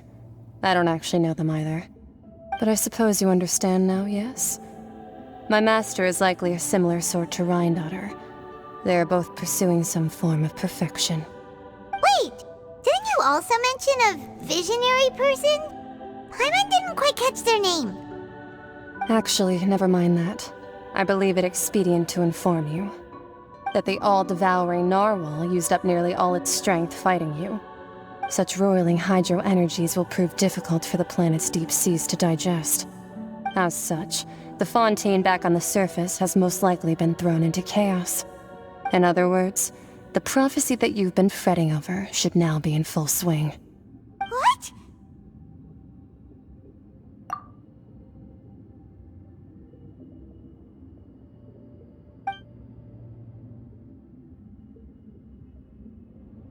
Not to worry. Focalor has already managed to deceive the heavenly principles.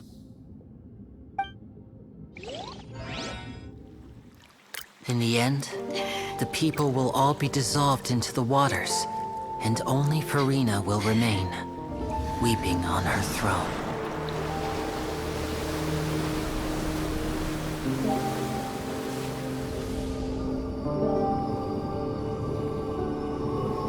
Only then will the sins of the people of Fontaine be washed away.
Initiate emergency rescue!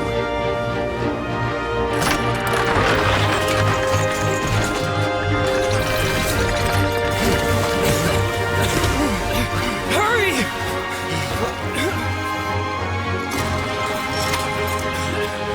Hey, lend a hand!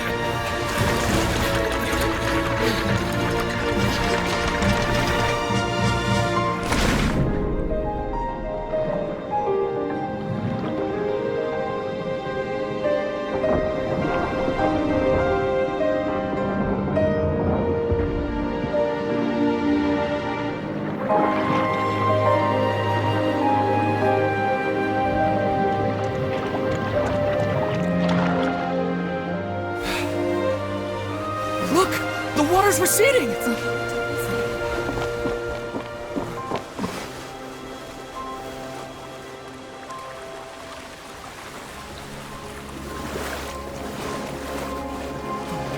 It's a miracle! Water's receding. We didn't dissolve. The prophecy was wrong. The prophecy was wrong.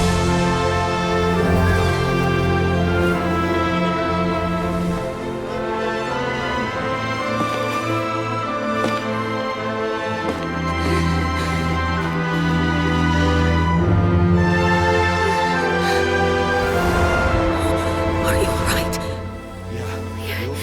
We're saved. The prophecy was wrong.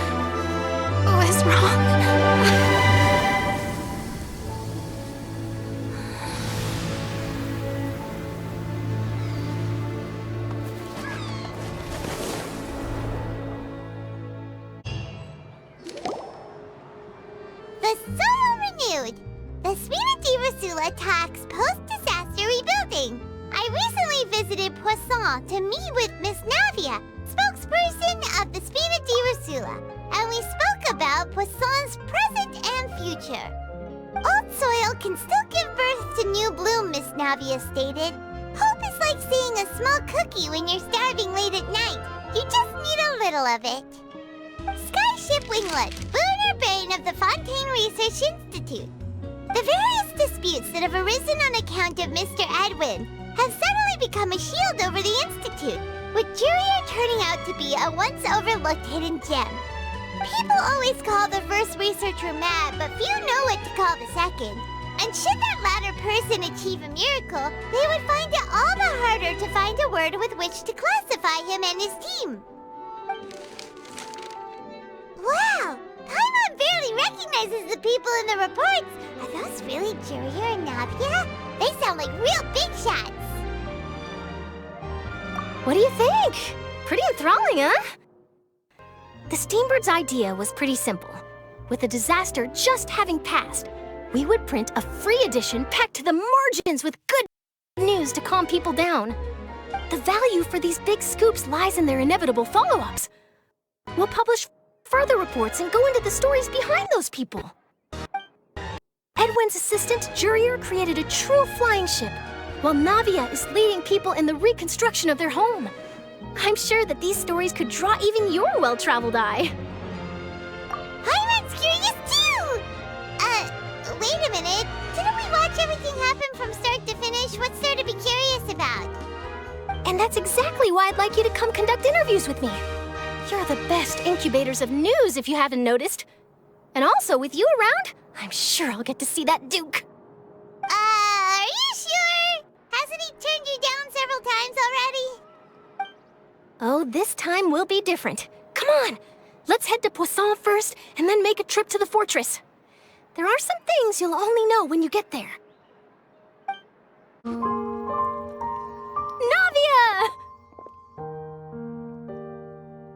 Oh, it's you. What brings you all here? Hey, we're just having a look around. I'm here to update myself on how things are going here. Oh, the Fatui are here too! Let me introduce you. This is Mr. Garunt Snezhevich. He represented the Knave in sending us a large amount of supplies, and is helping with our work. Our residents are hard at work as well. Thanks to everyone, work is progressing nicely. We've lost a lot of people, but we're moving forward. That will have to be enough. Hello, Miss Charlotte. I'm a big fan of yours. I especially like that article you wrote last year about Fontaine's stray cats. But if you don't mind, could you not emphasize our role too much in your report? It's not charity we're doing here. We just happen to share the same interests as the Spina. I get where you're coming from. I'll keep it as simple as possible. Or would you be willing to feature as friendly neighbors? That would be fine. Thanks. Oh, you're back too. How are things? We finished laying down the construction materials. It'll be another hour before the workers are able to go over there. Huh? You're here too, Clorinde? Well, her reputation's greatly risen after that whole duel business with Miss Farina. So she's here in Poisson to wait out the heat. All right. She really came here to help me out. There's too much to consider in the reconstruction of Poisson. The Spina has need of more decision-makers. And, well, I do already happen to be connected to Mr. Callis. Oh, wait just a moment. Do you mind me asking a few questions? You know, about how you felt before the duel, about what it was like facing down a god. There's lots of exciting material there, I bet. Forget it. I'm sure you can find a better theme than that, Miss Charlotte. I see you're the same as always. Couldn't you do me a favor, for Navia's sake? Well, if we're talking about doing things for my sake, you might as well just take a few more photos of me. Or of the Traveler. It's better than wasting time persuading Clorinde, at any rate. Of course I will. I'm not gonna let him off that easy. All right, then everyone who wants to be in the photo, gather up. And smile.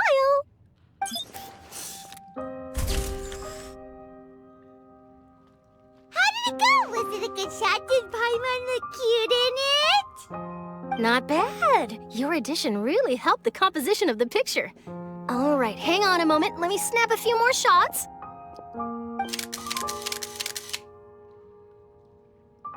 All right, that should do it. I'll be back here later anyway, so let's call it a day.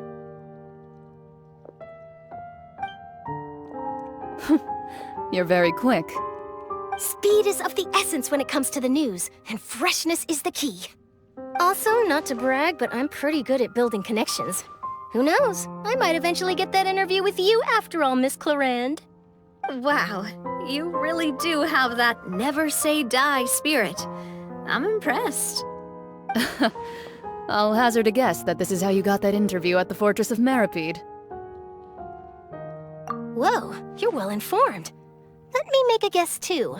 I asked Sijuin, who told Monsieur Neuvillette, and he told you, right?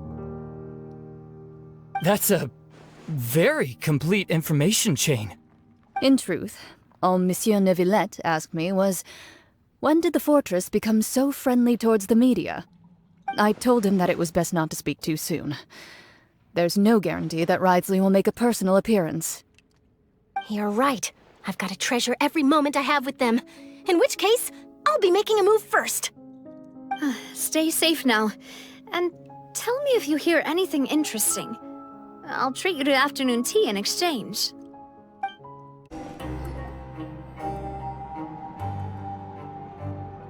Wow, guess we're here again, huh?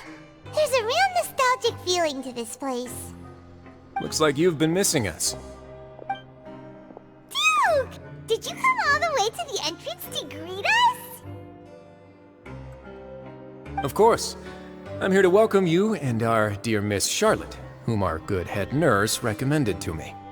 It's an honor to finally meet the much-rumored Duke. Thank you for consenting to my visit to the fortress, sir. No need to thank me. But that said, I shouldn't be the focus of your interview. I trust you recall our agreement? Of course, of course. All right then, this way.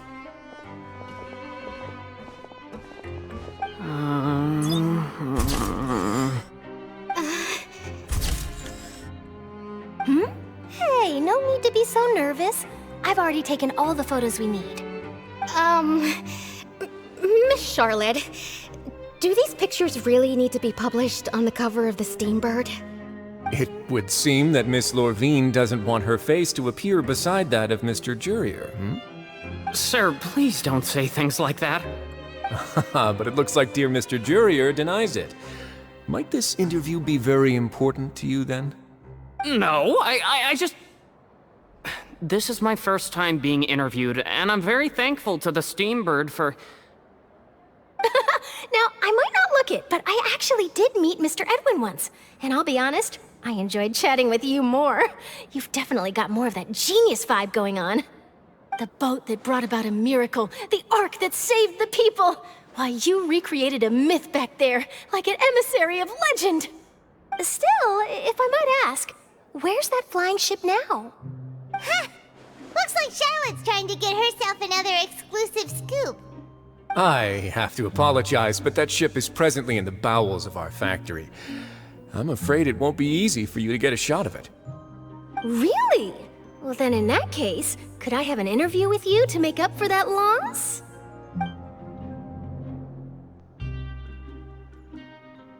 You already know my answer, I'm afraid. Best you interview our head nurse instead. Or perhaps you'd like to take another photo of this couple of researchers? Did you really have to use the word couple? Well then, 2 solo photos will do. Is my hair messed up? Please, someone help me have a look. Things sure are getting pretty lively here. We've seen this kind of thing before. Oh, seems like everyone's here. Would any of you like to try this new drink I came up with? Ah, Sigewinne. Hey, Miss Charlotte. Why don't you, take some pretty photos of our head nurse? Sure. Come on, Miss Sigewinne, over this way. Let's find a brighter spot. Huh? Sure. Do I have to smile? So, how have things been at the fortress?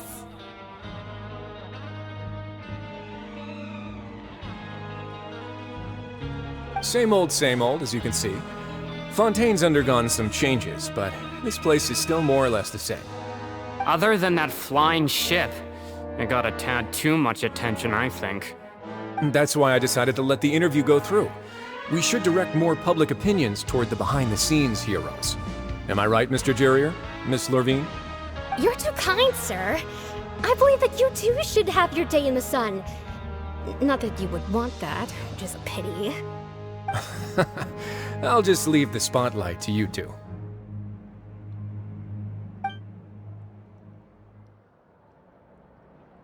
I see. Lots of things happened that day, huh? Anyway, regarding that Harbinger, I'm not sure you remember, but his 3 young followers are still waiting for his return. He sure did win them over, huh? I'll tell them that there's good news and bad news. The good being that their boss seems fine, and the bad being that they must face extended sentences for abetting his escape. Oh, actually, what about you? Are things gonna change for you too? What change can there be? The fortress will keep chugging along, and so will my duties.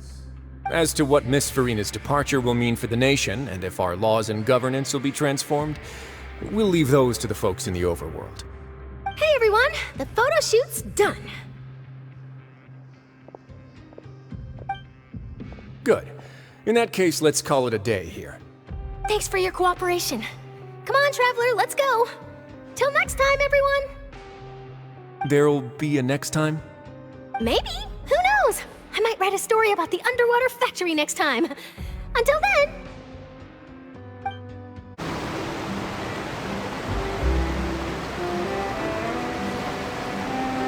I didn't see them! They really are here! How did you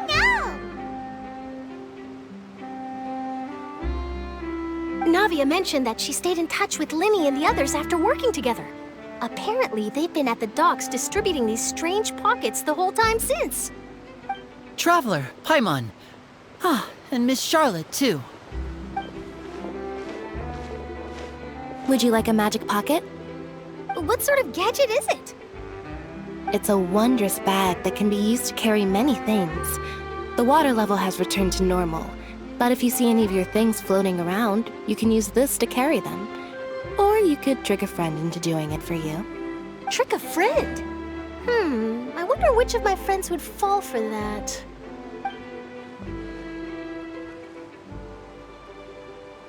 You could just make a friend like Fremine here. Isn't that right, Fremine? Is this what you meant by, I'll help you make some more friends? To be honest, that sounds pretty sweet. Could I have your contact, please? Sure. Please, write down my address. You sure are working hard to help Fremine socialize. He was the one who proposed doing this. He even wants to assist in our magic shows. Yes, I was planning to first introduce Pear as an assistant, and later Fremine himself. In the future, I think we can leave underwater escape magic to him too. That said, would anyone want to see a diver escape underwater? Oh, it'll work out. Every journey begins with the first step. He'll become a part of our show eventually. Lynette, could you come over? Miss Charlotte says she wants to take a picture of us. Got it. My, that Charlotte is rather perceptive. She got rid of everyone the moment she realized I had something to say to you. So, how have things been, Traveler? Father says that you did a great deal during the latest events. She's very grateful for your contributions to Fontaine. That's all right. We were more than happy to help. So, what's she doing now? Oh, I guess you haven't heard. Well, after Lady Farina left, Father and Monsieur Neuvillette opened negotiations, during which he gave Fontaine's gnosis to her as a diplomatic gift. A diplomatic gift? A gnosis? Yes, I was quite surprised at first myself. But when I thought it over, there were actually a number of things going for it. It could have been done as an apology for the incident with Lord Childe, or as thanks for his help in tying the all-devouring narwhal down. Furthermore, Father did also lend significant aid to Fontaine and Poisson. Well, that's true, but this is a gnosis we're talking about. Doesn't this seem a bit irresponsible? I would agree, but I've also heard that it seems that Monsieur Neuvillette has had a significant change of heart regarding the matter. So there's some reason for this that only Neuvillette knows about? I suspect you'll have to ask him about that yourself. Yes, speaking of which, I did see him strolling around the entrance to the Fortress of Meripede a while back. Isn't he real busy and stuff? Paimon didn't think he'd have the time for that. But back to the topic. The gnosis was given to the knave, right? What about Childe? They say that he's returned to Snezhnaya to recover from his wounds. I hear that the recent disaster really did a number on his health.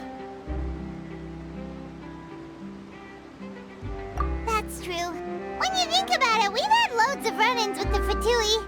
To think we'd be allied with them this time. So shocked by such a simple switching of sides?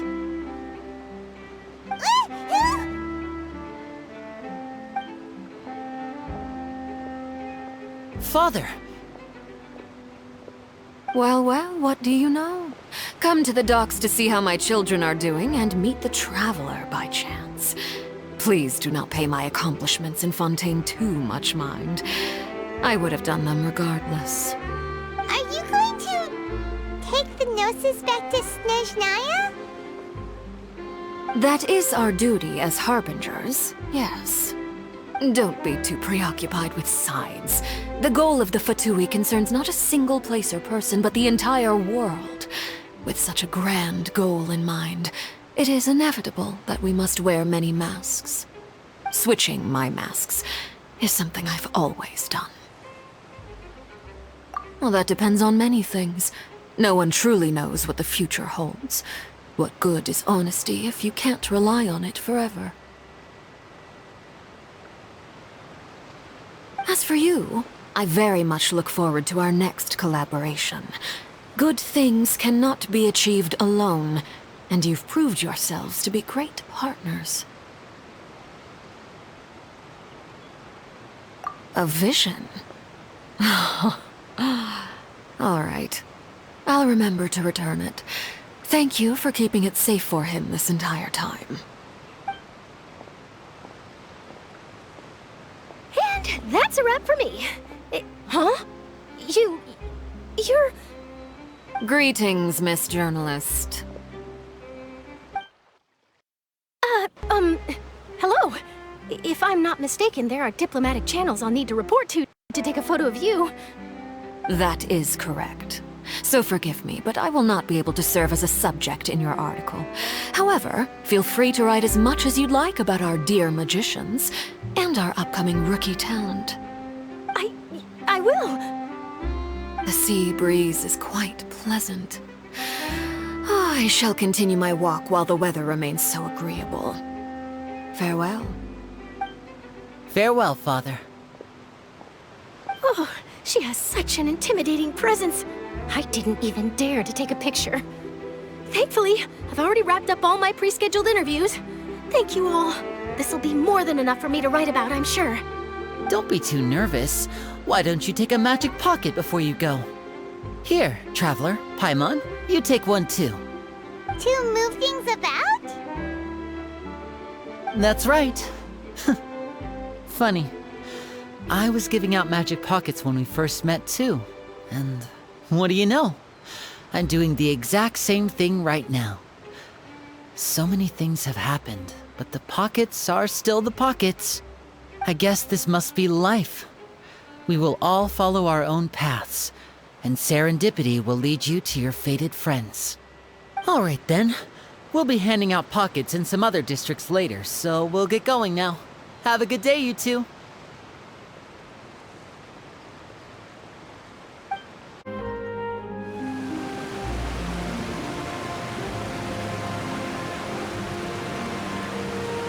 So, you really are here, Neuvillette.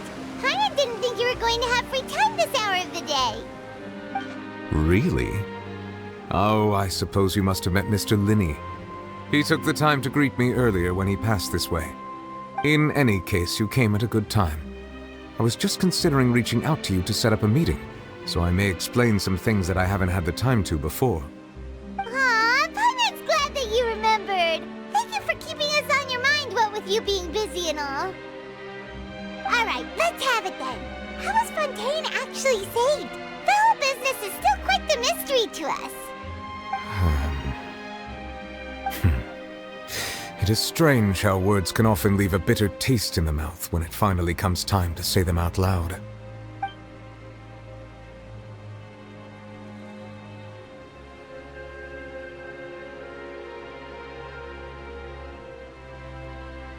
Whoa. So that's what happened? Focalor destroyed the divine throne of the Hydro Archon and restored your power to you, transforming you into a fully-fledged elemental dragon sovereign! But Paimon still doesn't quite get what you did to save the Fontainians from dissolving. For me, the authority of the ancient dragons refers to absolute control over the hydro element. Fontainians were incomplete humans born of Egeria's use of the power of the Primordial Sea, with constitutions similar to that of mimics. But so long as those primordial energies remain within them, I could use the ancient dragon's authority to grant them true blood, after the fashion in which life was first brought into being on this planet. In other words, when I gave my verdict, Fontainians became true humans, and thus would naturally no longer be dissolved by water from the Primordial Sea. Focalor must have counted on you to make that decision as well.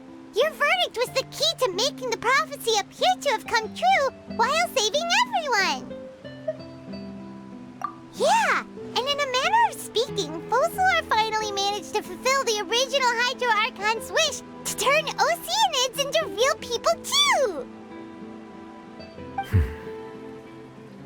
It seems from your expressions that you still have more things you wish to ask. Ask away. I will tell you the truth as I know it. I have investigated his case along many avenues, and I have learned that he once fell into an unknown chasm when he was young. There, by chance, he awakened the all-devouring narwhal. But whether it be by sentiment or reason, that should not have been enough to consider him the root cause of the disaster. At most, he would have had tangential liability. As for the judgment passed by the oratrice during the trial, whether it was due to that liability by association or Focalor deliberately using him to buy time for us on the assumption that he would be able to hold the creature off? I cannot say. Guess Focalor had Fontainians in mind the whole time. In the end, it was thanks to her that they finally became real humans. Hang on a second. Paimon suddenly got another question. Back when Fontainians hadn't yet become real humans, were the children they had also transformed Oceanids? Life has always flowed like water. Do you recall how Fontainians would often come to the Fountain of Lucine to pray for children? Yeah, Lynette said the fountain is where all the waters in Fontaine converge. In truth, even those couples did not know that such prayers were no mere custom, but instead a form of ritual. Those Oceanids who were blessed within the spring water would later descend as new humans in the coming months. Paimon sorta gets it now. Either way, seems like this ritual won't be of any further use, but it'll probably live on as a local custom. Ask away. I will tell you the truth as I know it. Yeah, about that. Risley said Farina has already left. What's that all about? Ah, Lady Farina. The people are only aware that her death sentence has not been carried out. She abdicated the post of Hydro Archon and left affairs related to that title to me, before leaving the Opera House. I related Focalor's words to her faithfully and completely. After hearing them, she seemed neither saddened nor comforted. She simply said that she was tired and needed to rest. Having said that, she then packed her things and moved out of the Opera House, not unlike how an ordinary person might. But she's still got a place to stay, right? You need not worry. I will make arrangements to ensure that she will not want for food, clothing, board, or travel. In truth, I am somewhat happy for her. The wear and tear on her spirit will, of course, take time to heal. But now that she no longer has to play the role of Focalor the Hydro Archon, she can finally lay down her burdens and lead a normal life. What about you then? What are your plans now that you've regained your full powers as the Hydro Dragon? After Focalor passed on, the Oratrice also ceased to function. This matter will directly affect our trials. After much careful consideration, I've decided to take over its role in our courts. From now on, I shall hear cases and pass verdicts by myself.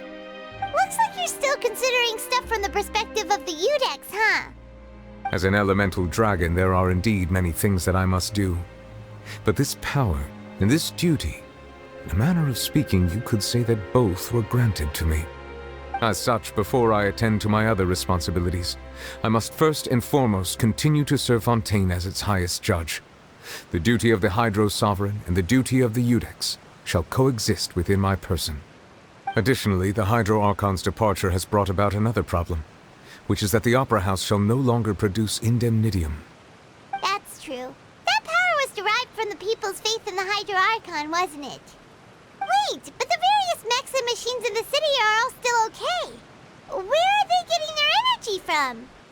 As I am now, I have full command over New Musia, and it can serve as a complete substitute. Another reason why I cannot quite leave Fontaine immediately. Wow. This ancient dragon's authority stuff is really quite useful, huh? Ask away. I will tell you the truth as I know it. Oh, that's right! They say you've given it to the knave as a diplomatic gift or something! Leaving aside their intentionality, the two Fatui Harbingers have indeed done much for us during this crisis. Their sole remaining goal in Fontaine, at least at this point, would seem to be the Gnosis. The Oratrice has ceased to function. The Hydro Archon's divine throne is now no more, and I do not need the Gnosis's power. As such, it has lost all meaning for Fontaine. If the Fatui have impure designs, then we might as well accede to their request now, and avoid unnecessary conflict. What complicated considerations! Paimon thought you were just giving it to them out of gratitude to the knave and as an apology to Childe. Ask away. I will tell you the truth as I know it. You will soon be heading to Natlan, I presume? I'm afraid that I have little talent as a travel guide, so all I can do is tell you what I know about that land. As far as I'm aware, Natlan can be said to be a nation of dragons. A nation of dragons? You mean like you? No, I suspect that I would not find myself welcome there. Unlike ancient dragons such as myself, the dragons of Natlan have undergone long years of development and evolution. Large numbers of them have entered a form of coexistence with humanity.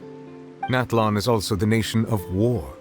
War ravages those lands like an undying flame. There is one other piece of information I got incidentally from my negotiations with the Knave that I believe may be useful to you. The harbinger known as the Captain has thrown his hat into the endless ring of war. The Captain. Sounds like a real tough customer. Seriously, everywhere you look, there's a Fatui harbinger doing their thing. I suggest that you fully prepare yourself before going to Natlan. In the meantime, Fontaine's doors will always be open to you. Ask away. I will tell you the truth as I know it. Hang on a sec. Paimon's still got a question about the Gnosis. When we spoke to Linny earlier, he mentioned that your attitude towards giving away the Gnosis had clearly changed. We guessed that there might be some reason for it that only you were aware of. No wonder the House of the Hearth is the Fatui's intelligence division. They are certainly sharp. So regarding this specific issue, I was just getting ready to share something with you. What is it?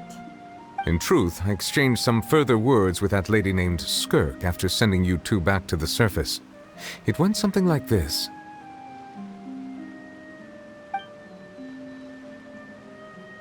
Well, we're going to head topside to see what's going on. You hurry over soon as well, all right, Neuvillette? What next? The all-devouring narwhal isn't here, so I'm no longer getting any interference. I can finally catch the scent of your power, what it's made of.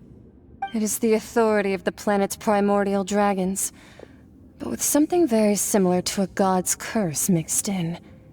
It's quite a novel blend. I'm sure I've encountered something like this before. What was it again?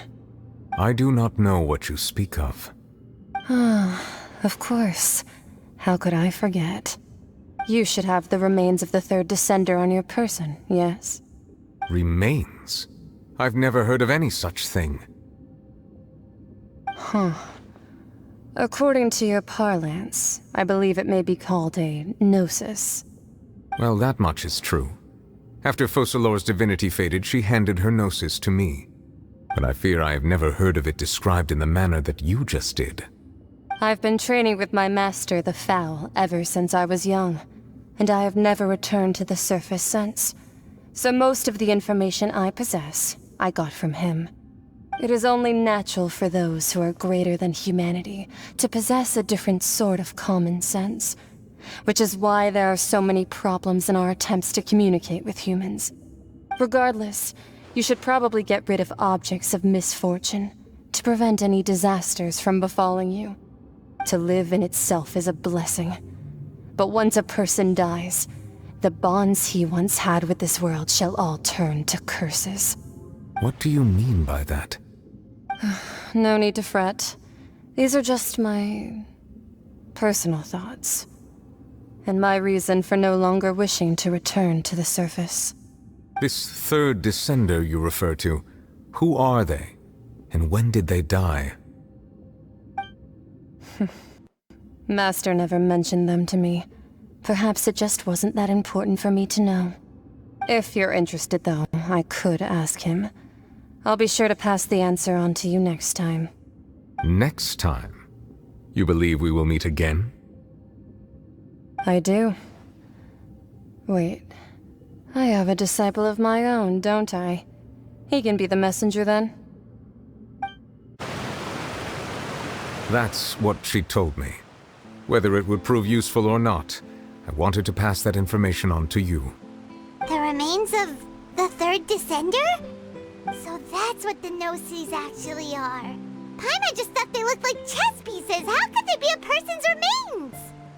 All the same, assuming that there was no misunderstanding or special metaphor at play, that is what she meant to say. And she said that it would bring misfortune and that you should check it, which is why you gave it to the Fatui. If she speaks the truth, then I would simply be putting Fontaine at unnecessary risk by keeping it here.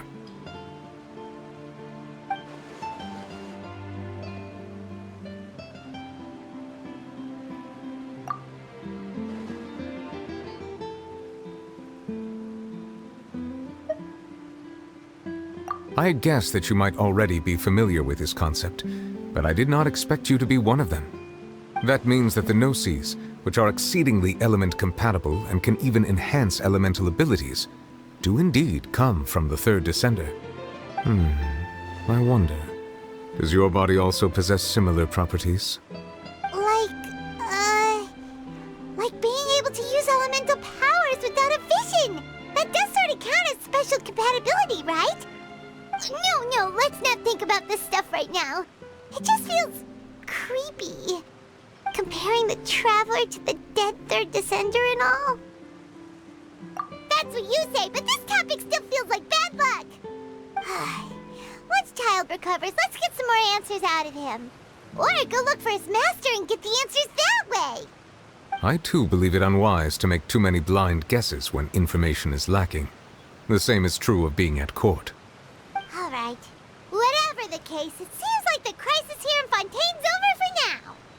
Yes. All of Focalor's efforts were for this moment as well. But she sacrificed herself in the end as a god, and she suffered through all those years as a human. Was that really what she wanted? I suppose that would be the mystery of a god's will. I suspect not. But once in a while I too would guess that if wishes were like the clouds in the sky, they will one day return to the earth as raindrops. Life flows like water, and rain is the final answer. The water levels may sometimes tilt one way or another, but the rain falls fairly upon all. And what ultimately is the difference between the rains that fall upon all of us?